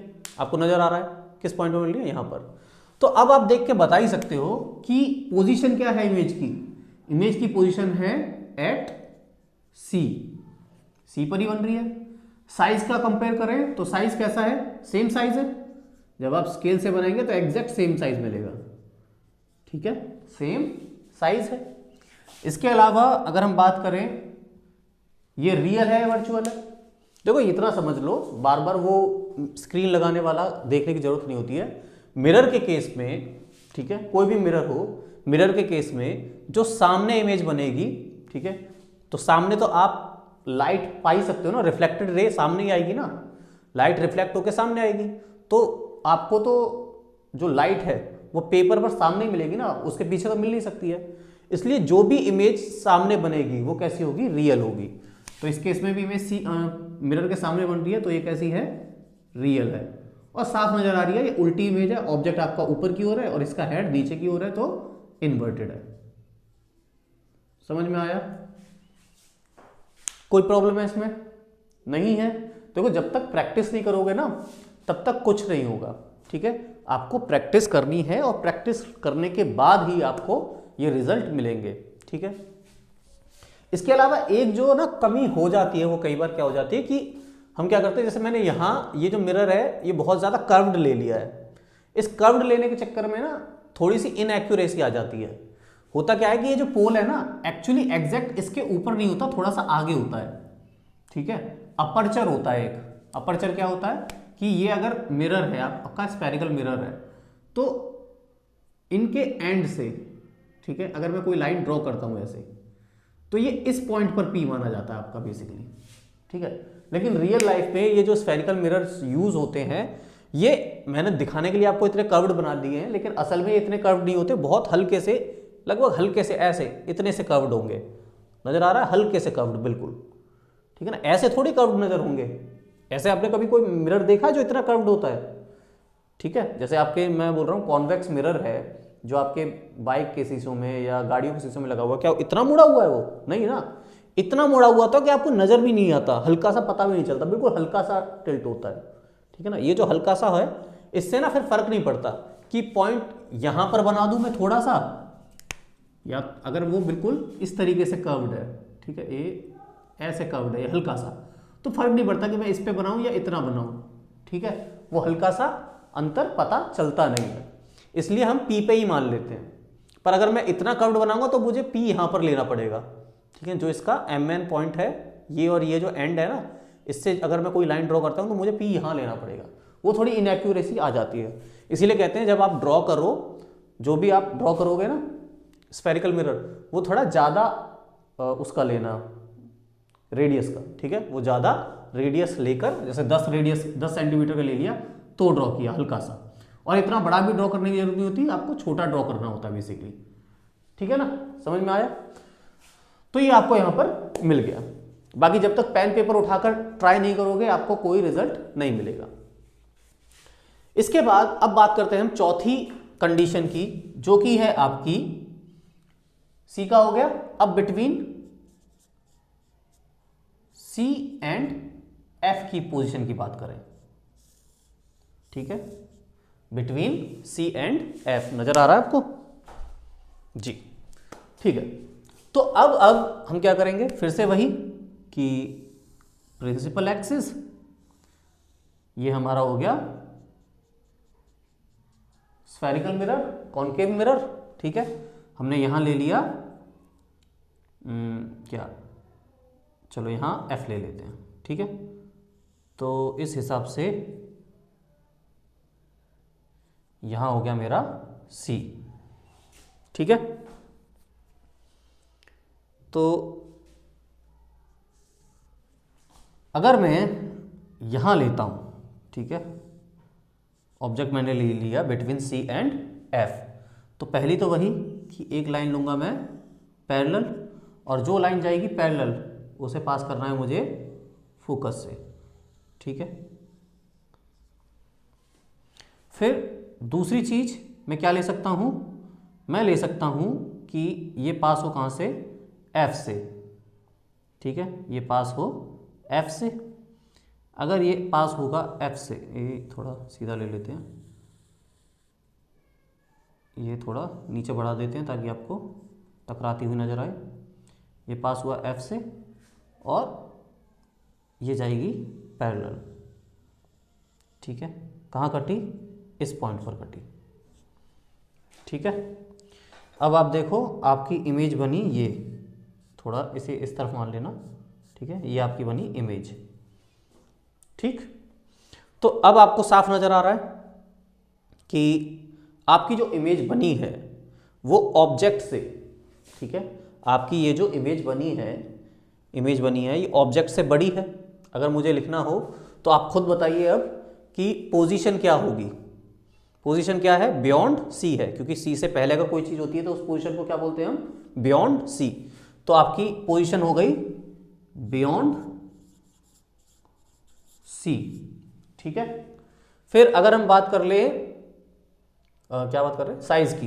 तो देखिए इमेज ऑब्जेक्ट आपका इतना है और इसकी इमेज इतनी है, तो कैसी है? लार्जर इमेज है ना, तो इमेज बनी आपकी लार्ज, ठीक है। इसके बाद अगर बात करें हम नेचर की, तो देखिए आपका सामने मिरर के सामने बन रहा है मिरर, तो ये कैसी हो गई आपकी? रियल। और साफ यहां पर नजर आ रहा है ये उल्टी है, तो हो गई इन्वर्टेड, ठीक है। समझ में आया? ये सब क्या बना रहे हैं हम? रे डायग्राम्स बना रहे हैं। ध्यान से देखो क्योंकि बनाने के लिए आ जाता है, ठीक है। अब इसके बाद अगली कंडीशन की बात कर लें हम, तो अब कहां पर हो सकता है आपका ऑब्जेक्ट? At F.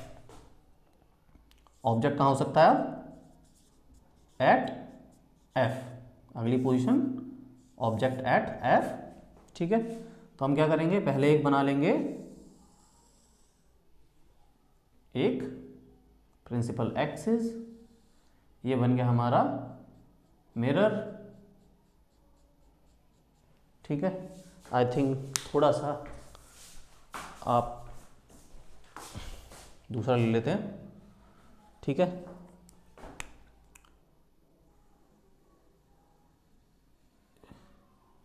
और यहां पर मान लिया हमने F और यहां पर मान लिया C। अब हमारे ऑब्जेक्ट कहां पर है? एट F है, ऑब्जेक्ट है F पर, ठीक है। ऑब्जेक्ट अगर F पर है तो सबसे पहले हम क्या करेंगे? एक लाइन लेंगे पैरेलल, और वो लाइन कहां से पास होगी? वो लाइन पास होगी फोकस से, ठीक है। वो लाइन कहां से पास होगी? फोकस से, ठीक। दूसरी लाइन हम कहां से ले सकते हैं? दूसरी लाइन देखो, या तो हम ले सकते हैं सी से, ठीक है। कहां से ले सकते हैं? सी से। अगर मैं यहां से, ठीक है, एक मिनट रुक जाइए, थोड़ा सा स्केल कहां गया हमारा? ये रहा, ठीक। तो अगर मैं यहां सी से पास करूं, इस तरीके से देखिए, अगर मेरी लाइन ऐसे सी से जाए, ओके,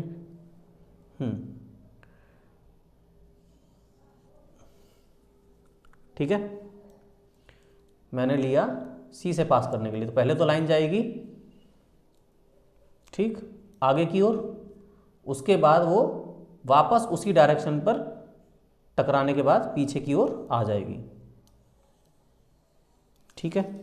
अब आपको साफ नजर आ रहा है कि ये कैसे जा रही हैं? पैरेलल जा रही हैं। ये दोनों रेज भी कैसे जा रही हैं? पैरेलल जा रही हैं, इक्वल डिस्टेंस पे जा रही है ना। ये यहां से लाइट मैंने पहले ली मिरर की ओर, मिरर से टकराई। अब जो लाइट सी से होते हुए जा रही हो, ठीक है, मैंने सी से कैसे लिए? ऐसे रख के लिए, हेड से और ऐसे लिया, ठीक है, क्योंकि अब जो लाइन ड्रॉ करूंगा वो सी से ही पास होगी। तो जो लाइट सी से जाएगी वो टकराने के बाद हमेशा उसी रास्ते पर वापस आ जाएगी। तो टकराने के बाद जो लाइट है वो अब वापस इसी डायरेक्शन पर आ गई है। अब आपको साफ नजर आ रहा है कि ये दोनों रेज कैसी हैं? पैरेलल हैं, और मैं इन्हें कितनी भी दूर ले जाऊं ये कभी टकराएंगी नहीं। मतलब माना जाएगा कि यहाँ पर कहां पर बनेगी इमेज आपकी? इन्फिनिटी पर। जो रे पैरेलल होती है वो कहां टकराती है? इन्फिनिटी पर, ठीक है। तो हम मानेंगे कि ये कहां टकराएंगी? इन्फिनिटी पर टकराएंगी। समझ में आया? तो जब ये इमेज इन्फिनिटी पर टकराएगी तो अब हम लिखें कि पोजीशन क्या होगी? तो एट इन्फिनिटी होगी। इमेज की पोजीशन क्या होगी? क्योंकि जहां पर टकराती है वहीं पर इमेज बनती है, और कहां टकरा रही है ये? इन्फिनिटी पर। तो इमेज जो बनेगी वो कहां बनेगी? एट इन्फिनिटी, एट इन्फिनिटी, ठीक है। इमेज बनेगी एट इन्फिनिटी। फिर हम बात कर लें साइज की। तो देखो अगर इन्फिनिटी पे बनती है, मान लो इन्फिनिटी यहां है, अभी तो हम मान रहे हैं, वैसे तो पता ना कहाँ है, पर अभी मान लेते हैं कि यहाँ है और ये यहाँ जा रही है, ठीक है।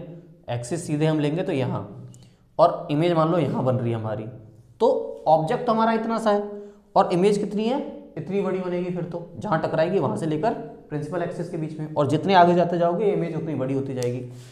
तो इमेज कैसी बन रही है, हाईली एनलार्ज्ड।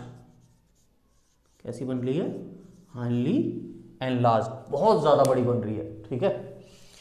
इसके बाद अगर हम बात करें रियल है या वर्चुअल है, तो भाई लेफ्ट साइड बन रही है, मिरर के सामने बन रही है तो रियल है, ठीक है। और क्योंकि नीचे की ओर बन रही है, इस प्रिंसिपल एक्सिस से जो भी नीचे बनेगी वो उल्टी बनेगी ना, तो इन्वर्टेड है। तो कैसी है, रियल है और इन्वर्टेड है, ठीक है। रियल है और इन्वर्टेड है, समझ में आया। आपको शॉर्टकट नहीं चलाना, आपको रियल एंड इन्वर्टेड ही लिखना है पूरा पूरा, जब भी आपसे नेचर पूछा जाए, ठीक। अब बचा हमारा लास्ट केस, कॉनकेव का 6th केस। तो आप देखिए लास्ट केस क्या हो सकता है, बिटवीन, कहां पर, F, यहां पर P रह गया था हमारा, ठीक है। यहां पर हमने P बनाना भूल गए थे। बिटवीन F एंड P, हमारा ऑब्जेक्ट कहां हो सकता है, बिटवीन F एंड P। ये बना देते हैं ताकि आप जब देखें तो कंफ्यूजन ना हो, ये हम इनके लिए बात कर रहे हैं, ठीक है। सबको कर देते हैं ताकि एक जैसा लगे,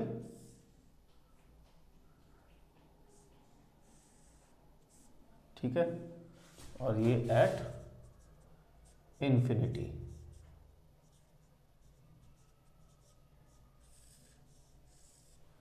ठीक, समझ में आया। चलिए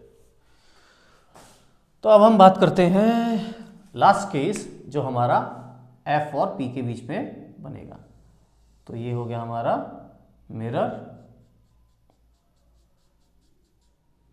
ये ले ली हमने प्रिंसिपल एक्सिस पीछे तक, ये हो गया हमारा C, ये हो गया हमारा F और ये हो गया हमारा P, ठीक है। C F P, हमारा ऑब्जेक्ट कहाँ है, बिटवीन F एंड P है,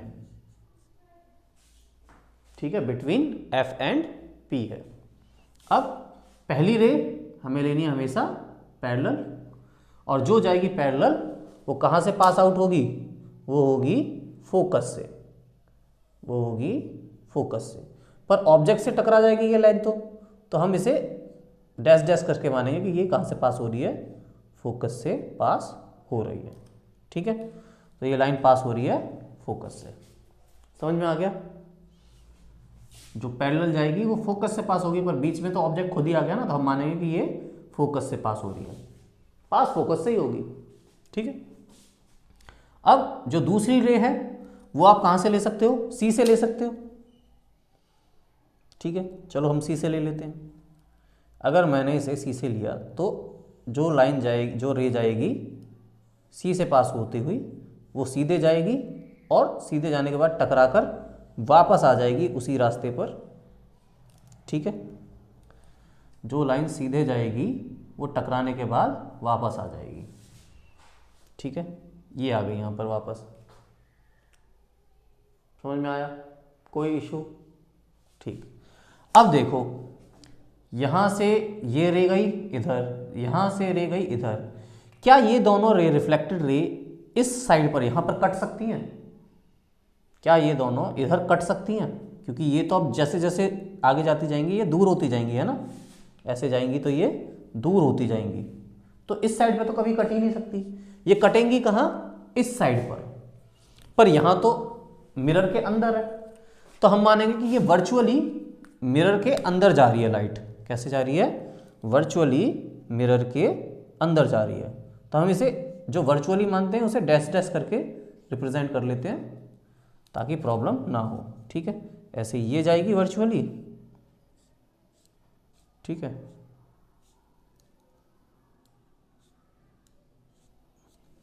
और ये दोनों रे कहाँ कट रही हैं, यहाँ कट रही हैं। तो यहां बन गई हमारी इमेज, ये बन गई हमारी इमेज। ठीक है, यह रहा हमारा ऑब्जेक्ट और ये बन गई हमारी इमेज। ठीक, अब बात कर लेते हैं वही कि पोजीशन क्या है।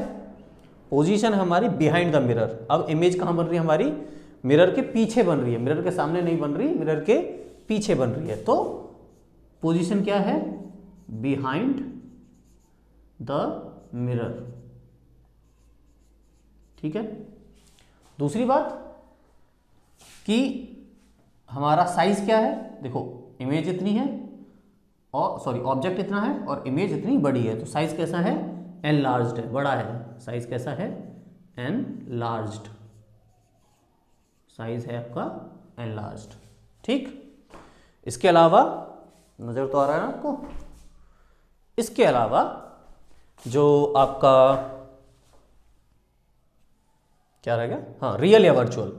तो देखिए अगर इमेज मेरी मिरर के पीछे या अंदर बन रही है, पीछे का मतलब होता है मिरर के अंदर बन रही है, तो अगर मैं मिरर के पीछे एक स्क्रीन लगाऊं या पेपर लगाऊं तो क्या मुझे वो दिखाई देगी, मिरर के पीछे तो पेंट होता है ना सर में, तो उससे तो पास हो ही नहीं सकती ना लाइट, तो असल में मुझे सिर्फ ये इमेज दिखाई दे रही है, लेकिन अगर मैं पीछे कुछ लगाऊंगा तो कुछ नहीं मिलेगा। तो फिर ये कैसी है, वर्चुअल है। कैसी है, वर्चुअल इमेज है हमारी, वर्चुअल। और देखो सीधी है इमेज, जैसा हमारा ऑब्जेक्ट है उसी तरीके से ऑब्जेक्ट इमेज भी सीधी है। तो कैसी है, इरेक्ट, सीधी का लिखते हैं हम इरेक्ट। हमारी कैसी है इमेज, सीधी है, इरेक्ट है। एक मिनट,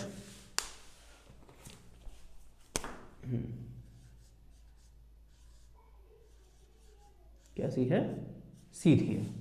ठीक है, समझ में आ गया आपको। तो ये 6 केसेस हैं जो कि इमेज कॉनकेव मिरर बनाता है। ठीक है, इमेज बनाता है 6 केसेस के इमेजेस। आपको साफ साफ नजर आ रहा है।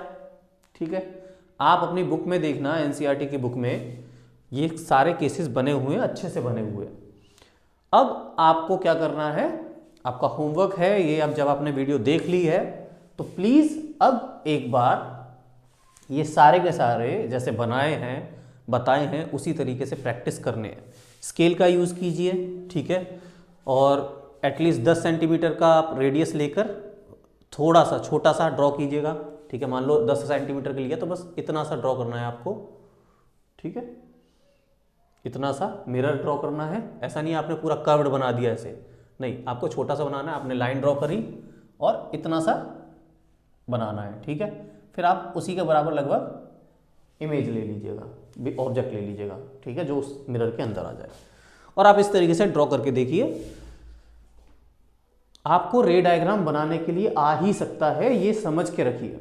ठीक है, और ये इंपॉर्टेंट है आपके लिए बहुत, तो आपको ड्रॉ करना आना चाहिए। समझ में आया, चलिए। तो ये केसेस हैं 6 जो कि कॉनकेव मिरर बनाता है। ठीक है, इसके बाद जो दूसरा केस आता है वो है आपका, देखिए मैंने इसमें कहीं भी ना P वाला केस नहीं लिया है ना। क्या कर सकते थे हम कि अगर जैसे इस केस में क्या कर सकते थे हम कि हम P से ले, एक जो दूसरी वाली लाइन है, एक तो हमें पैरेलल चाहिए होती है ना, दूसरी लाइन हम क्या कर सकते थे कि P से लेते और सेम उसी एंगल पर वापस लाते। जितना एंगल यहाँ बन रहा होता, मान लो 30 डिग्री का अगर यहाँ पर एंगल 45 का बन रहा होता, तो हम 45 मेज़र करके ही यहाँ पर लाते। पर फिर ना उसमें मेज़रमेंट अलग से वो D होना चाहिए, उसके लिए वो सब होना चाहिए, इसलिए मैंने लिया नहीं। अगर ऑप्शन है हमारे पास दूसरा तो मैं क्यों D वाला ऑप्शन यूज़ करूँ, इसलिए आप उससे भी कर सकते हैं और सेम रिजल्ट वही आएगा आपका। ठीक है, समझ में आ गया। चलिए, तो आपको ये ड्रॉ कर लेने हैं। अब हम आगे बढ़ते हैं। हाँ, तो आगे बात करें हम कॉन्वेक्स मिरर की। देखिए कॉन्वेक्स मिरर में भी जो केसेस हैं वो 6 ही बनने चाहिए एक्चुअली। ठीक है, पर 6 वो बनते नहीं हैं। उसका रीजन क्या है, क्योंकि अगर आप कॉन्वेक्स मिरर को देखोगे तो कॉनकेव मिरर में क्या है, ये सारे के सारे लेफ्ट साइड पर हैं। इसके जो पॉइंट्स हैं वो कहाँ हैं, लेफ्ट साइड पर हैं।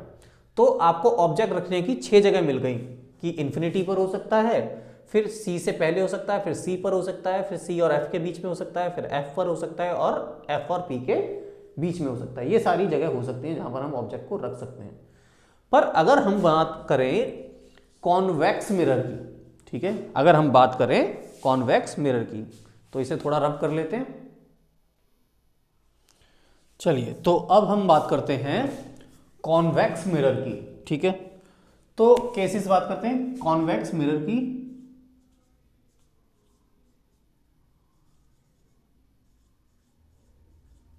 तो अगर आप कॉन्वेक्स मिरर को देखते हैं तो कॉन्वेक्स मिरर में आपको कुछ इस तरीके का स्ट्रक्चर नजर आता है, देखिए, ठीक है। एक कॉन्वेक्स मिरर बेसिकली ऐसा नजर आता है। अब क्योंकि ये कर्व्ड इस साइड है, अगर मैं सर्कल बनाऊंगा, ठीक है, अगर मैं सर्कल बनाऊंगा तो ऐसे बनेगा ना, तो इसके जो भी पॉइंट्स हैं वो किधर बनेंगे, इस ओर बनेंगे। तो ये C हो गया, ये आधा F हो गया और ये पॉइंट P हो गया, ठीक है। अगर सर्कल कंप्लीट होगा तो ऐसे होगा ना इसका, तो सर्कल के अंदर होते हैं पॉइंट, तो C इधर हो गया बीचों बीच, फिर F और P। अब मेरे पास सिर्फ दो जगह हैं यहाँ पर ऑब्जेक्ट को रखने के लिए, या तो इन्फिनिटी पर रखूँ, मतलब प्रिंसिपल एक्सिस पर ना रखूँ, दूर रखूँ, या एक प्रिंसिपल एक्सिस पर रख लूँ। अब प्रिंसिपल एक्सिस पे कोई पॉइंट तो है ही नहीं, मिरर के सामने, मिरर के सामने तो कोई पॉइंट ही नहीं है ना, तो फिर मैं यहाँ रख लूँ, यहाँ रख लूँ, यहाँ रख लूँ, कोई फर्क नहीं पड़ता क्योंकि पॉइंट ही नहीं है, ठीक है। तो हमारे पास सिर्फ दो केसेस होते हैं। एक होता है आपका कि जब हमारा ऑब्जेक्ट कहाँ है, एट इन्फिनिटी है, एट इन्फिनिटी, ठीक है। और दूसरा केस क्या हो सकता है कि जब हमारा ऑब्जेक्ट कहां हो, ऑन प्रिंसिपल एक्सिस हो,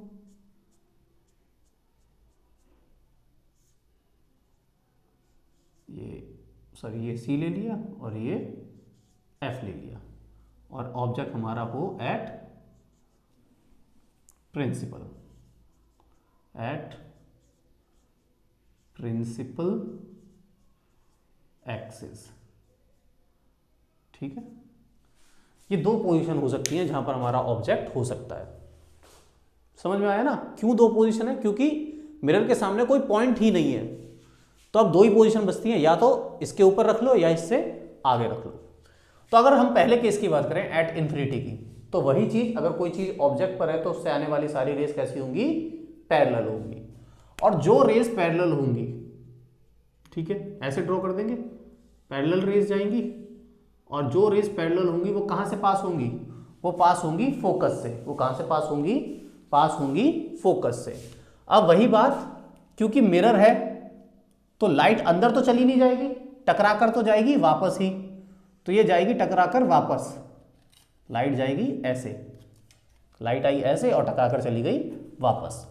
पर वर्चुअली अगर हम माने, अगर इस लाइन को हम पीछे की ओर खींचे तो ये कहां से पास हो रही होगी, ये पास हो रही होगी फोकस से, ठीक है। फिर ऐसे ही हम दूसरी लाइन ले लेते हैं, और ये भी कहां से जाएगी, प्रिंसिपल एक्सिस के पैरेलल जाएगी, और जो लाइन जाएगी प्रिंसिपल एक्सिस से पैरेलल वो कहां से पास होगी, हमेशा पास होगी वो फोकस से। तो ये जाएगी तो असल में ऐसे, ठीक है, ये लाइन जाएगी तो इस तरीके से, पर जब इस लाइन को हम पीछे के लिए और ड्रॉ करेंगे तो ये पास कहां से होगी, ये पास होगी फोकस से, ठीक है। तो हमारा ये जो रिफ्लेक्टेड रे हैं असल में तो ऐसे जा रही हैं, पर यहां तो ये कभी कट नहीं सकती हैं, तो ये कटेंगी कहां पर, ये पीछे की ओर कटेंगी इस पॉइंट पर। समझ में आया। तो अब जब कोई ऑब्जेक्ट, कोई इमेज हमारी एट F बन रही है, इमेज कहां बन रही है, ठीक है, इमेज बन रही है हमारी एट F, ठीक है। और अगर कोई इमेज हमारी एट F बनेगी तो वो कैसी होगी, इन इसके कॉन्वेक्स मिरर केस में ये पीछे की ओर बन रही है, बिहाइंड द मिरर बन रही है, और मिरर के पीछे तो हम स्क्रीन लगा नहीं सकते, मतलब स्क्रीन पर हमें कुछ मिलेगा ही नहीं, तो ये कैसी हुई, रियल या वर्चुअल, ये हुई हमारी वर्चुअल, और वर्चुअल हमेशा कैसी होती है, इरेक्ट होती है, सीधी होती है। कैसी होती है, इरेक्ट होती है, सीधी होती है। साइज की बात करें तो जो चीज एफ पर बनी है वो होगी एकदम पॉइंट साइज। कैसी होगी, पॉइंट साइज की। समझ में आया, इतना आपको समझ में आ गया।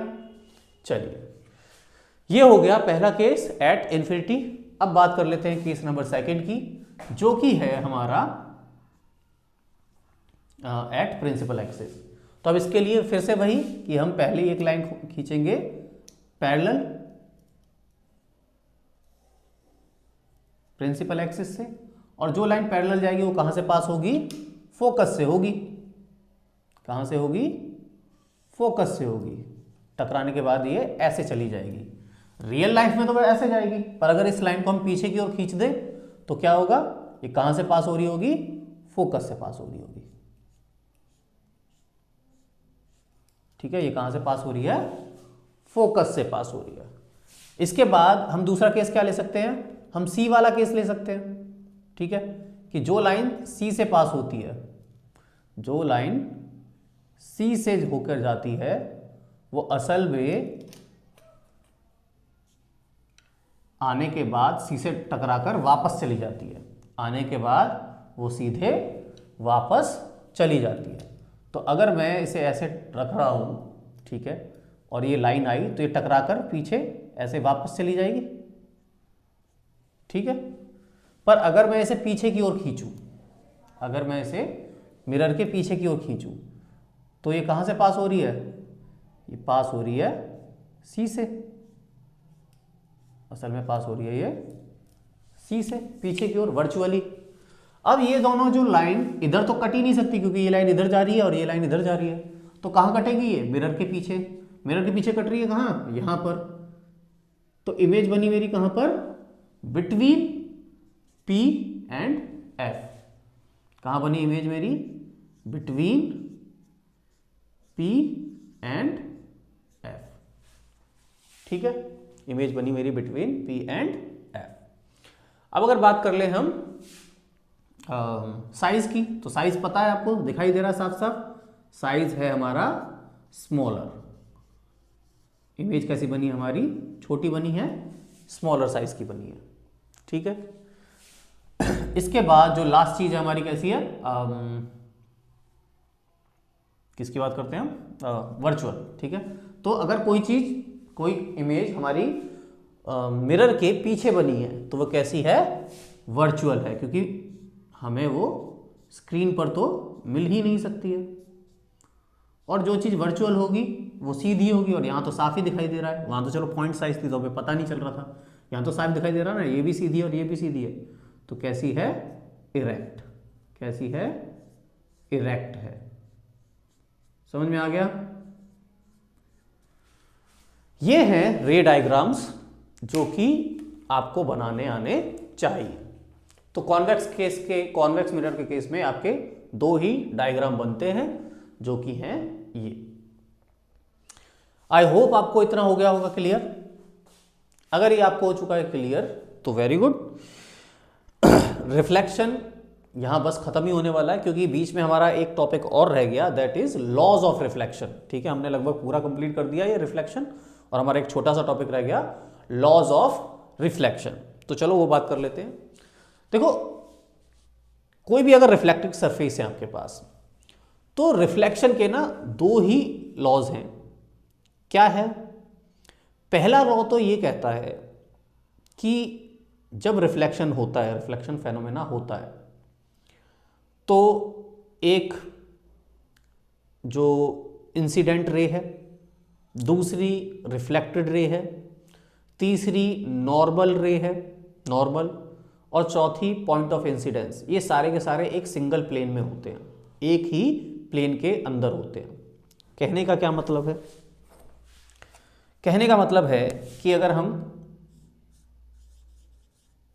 लॉज ऑफ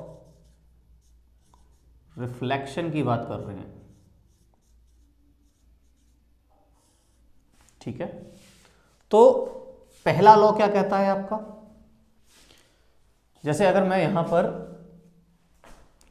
ये मेरा एक प्लेन मिरर है मान लो, ठीक है, ये है एक प्लेन मिरर। प्लेन मिरर से किसी भी सरफेस से, ठीक है, जो भी 90 डिग्री पर रे होती है, ये 90 डिग्री बन रही, इसे हम कहते हैं नॉर्मल। क्या कहते हैं? नॉर्मल। 90 डिग्री पर जो होगी उसे बोलेंगे हम नॉर्मल। समझ में आया? इसके बाद अगर आप की कोई एक रे आके रिफ्लेक्टिंग सरफेस से टकराती है, ठीक है, ये रे आकर रिफ्लेक्टिंग सरफेस से, ये हमारा मिरर हो गया, ठीक है, तो कोई रे अगर रिफ्लेक्टिंग सरफेस से आकर टकराती है, तो जो आकर टकराती है उसे बोलते हैं हम इंसिडेंट रे। क्या बोलते हैं? Incident ray. समझ में आया? इसे बोलते हैं हम इंसिडेंट रे। फिर ये लाइट टकराकर वापस चली जाती है उसी मीडियम में, जो आकर टकराई है वो चली जाती है उसी मीडियम में। मान लो इधर एयर है तो ये टकराकर एयर में ही वापस चली गई, ठीक है। इस जो टकराकर वापस चली गई इसे बोल देते हैं हम रिफ्लेक्टेड रे। क्या बोल देते हैं? रिफ्लेक्टेड रे, ठीक है, इसे बोल देते हैं हम रिफ्लेक्टेड रे। और जिस पॉइंट पर लाइट टकराई थी, इस पॉइंट को हम बोल देते हैं पॉइंट ऑफ इंसिडेंस। समझ में आया? चार चीजें समझ में आ गई। जो लाइट आकर टकराएगी उसे बोलेंगे इंसिडेंट रे, जो टकराने कर वापस जाएगी उसे बोलेंगे रिफ्लेक्टेड रे, जिस पॉइंट पर टकराएगी उसे बोलेंगे पॉइंट ऑफ इंसिडेंस। जो मिरर है और जिस पॉइंट पर टकराई है वहां से अगर हम एक नॉर्मल, एक 90 डिग्री पर एक लाइन ड्रॉ करें तो उसे कहते हैं हम नॉर्मल, ठीक है। अब पहला लॉ जो है वो ये कहता है कि incident ray, point of incidence, reflected ray और नॉर्मल, ये तीनों के तीनों सेम प्लेन के अंदर पाए जाते हैं, सेम प्लेन के अंदर होते हैं। सेम प्लेन का क्या मतलब है कि जैसे ये एक प्लेन है, ठीक है, अगर ये एक प्लेन है और मिरर मैंने ऐसे लगा रखा है, ठीक है, ये जो मिरर है, ये मान लो मिरर है और ये मैंने ऐसे लगा रखा है, तो अब आप देखिए कि अगर ये मिरर है और इंसिडेंट रे ऐसे आई, मैंने यहां पर एक क्या बोलते हैं उसे, टॉर्च लगा रखी है या फिर एक लेजर लगा रखी है, तो मैंने यहां से एक लेजर ऑन करी तो उससे लाइट आई, तो ये जो लाइट है ये कैसी है? इंसिडेंट रे है। अब ये सब इसी प्लेन में हो रहा है। प्लेन क्या है? एक पेपर को मान सकते हो आप प्लेन है, ठीक है ना। तो ये भी एक बोर्ड है, ये भी एक प्लेन है, प्लेन 2D होता है। तो ये जो लाइट है ये ऐसे आई, टकराने के बाद ये लाइट ऐसे ही जाएगी ना।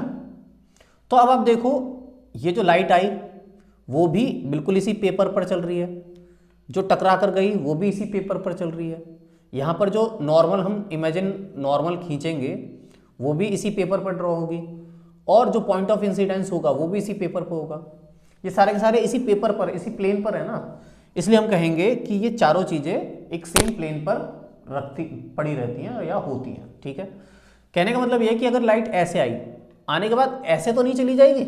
लाइट अगर ऐसे आ रही है तो ऐसे तो नहीं चली जाएगी, ठीक है, ऐसे आ रही है सीधी, ऐसे तो जा नहीं सकती है।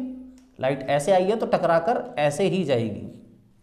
अगर मैंने ऐसे भेजी होती तब वो ऐसे आती है ना, अगर मैंने ये ऐसे डाली होती तब ये ऐसे जाती, तब भी ये जब ये ऐसे आई और ये ऐसे चली गई तो ये भी एक ही प्लेन है। ये जो वाला प्लेन है जिस पे ये ट्रैवल करके आ रही है ये भी पूरा एक ही प्लेन है।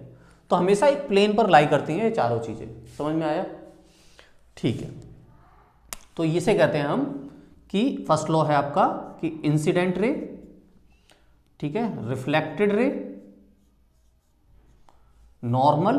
देखो मैं शॉर्ट फॉर्म यूज कर रहा हूं, बस आपको शॉर्ट फॉर्म यूज नहीं करनी है। Incident ray, reflected ray, normal and point of incidence, ये चारों के चारों all lie on same plane, ये चारों के चारों सेम प्लेन पर लाई करती हैं। आपको पूरा लिखना है ये, incidence ray, reflected ray, normal and point of incidence all lie on same plane. ध्यान रहे, ये शॉर्ट फॉर्म लिखोगे तो एग्जाम्स में काट दिया जाएगा, आपको शॉर्ट फॉर्म यूज नहीं करना है, ठीक है ना। मेरा मार्कर थोड़ा अभी खराब हो गया है तो इसलिए मुझे ये ऐसे ही लिखना पड़ रहा है। जो दूसरा सेकंड लॉ होता है आपका, दो लॉज होते हैं, ठीक है, यहां लिख देते हैं, टू लॉज होते हैं। टू लॉज में पहला लॉ ये हो गया, और सेकंड लॉ की अगर हम बात करें तो सेकंड लॉ क्या होता है कि इंसिडेंट रे और नॉर्मल रे के बीच में ये जो एंगल है इसे बोल देते हैं हम एंगल ऑफ रिफ्लेक्शन। क्या बोल देते हैं, I am sorry my mistake, incident ray और नॉर्मल के बीच में जो एंगल होता है इसे बोल देते हैं एंगल ऑफ इंसिडेंस। क्या बोल देते हैं, एंगल ऑफ इंसिडेंस। और रिफ्लेक्टेड रे और नॉर्मल के बीच में जो एंगल होता है इसे बोल देते हैं एंगल ऑफ रिफ्लेक्शन। क्या बोल देते हैं, एंगल ऑफ रिफ्लेक्शन। तो सेकंड लॉ क्या कहता है कि एंगल ऑफ रिफ्लेक्शन हमेशा इक्वल होता है एंगल ऑफ इंसिडेंस के, ठीक है, हमेशा एंगल ऑफ रिफ्लेक्शन होता है एंगल ऑफ इंसिडेंस के इक्वल। ये लाइन आपको लिखनी होती है, ठीक है। All angle of incidence is always equal to angle of reflection, या angle of reflection is always equal to angle of incidence. ये लाइन आपको लिखनी होती है, उसके नीचे आप भले ही ये फॉर्मूला लिख दीजिए। ये है सेकंड लॉ। तो इस तरीके से आपके टू लॉज ऑफ रिफ्लेक्शन खत्म हो जाते हैं, और ये चैप्टर रिफ्लेक्शन वाला पार्ट लाइट का यहीं पर हो जाता है दी एंड। अब आगे हम सेकंड पार्ट में कल रिफ्रैक्शन नहीं, उससे पहले हम इसके न्यूमेरिकल्स कराएंगे, ठीक है। कल हम इसके न्यूमेरिकल्स, रिफ्लेक्शन के न्यूमेरिकल्स करेंगे, जितने हो सके उतने प्रैक्टिस करेंगे, ठीक है, ताकि आपको कुछ क्वेश्चंस निकालने आ जाए, न्यूमेरिकल सॉल्व करने आ जाए, जो भी सिली मिस्टेक्स होती हैं वो ना हो, ठीक है। तो मिलते हैं कल के वीडियो में, और इससे पहले की जो वीडियोस हैं अगर आपको अच्छी लग रही हो और समझ में आ रहा हो तो प्लीज़ उन्हें देख लीजिए और अपने दोस्तों को, अपने क्लासमेट्स को शेयर कर दीजिए, और हम मिलते हैं आपसे कल की वीडियो में।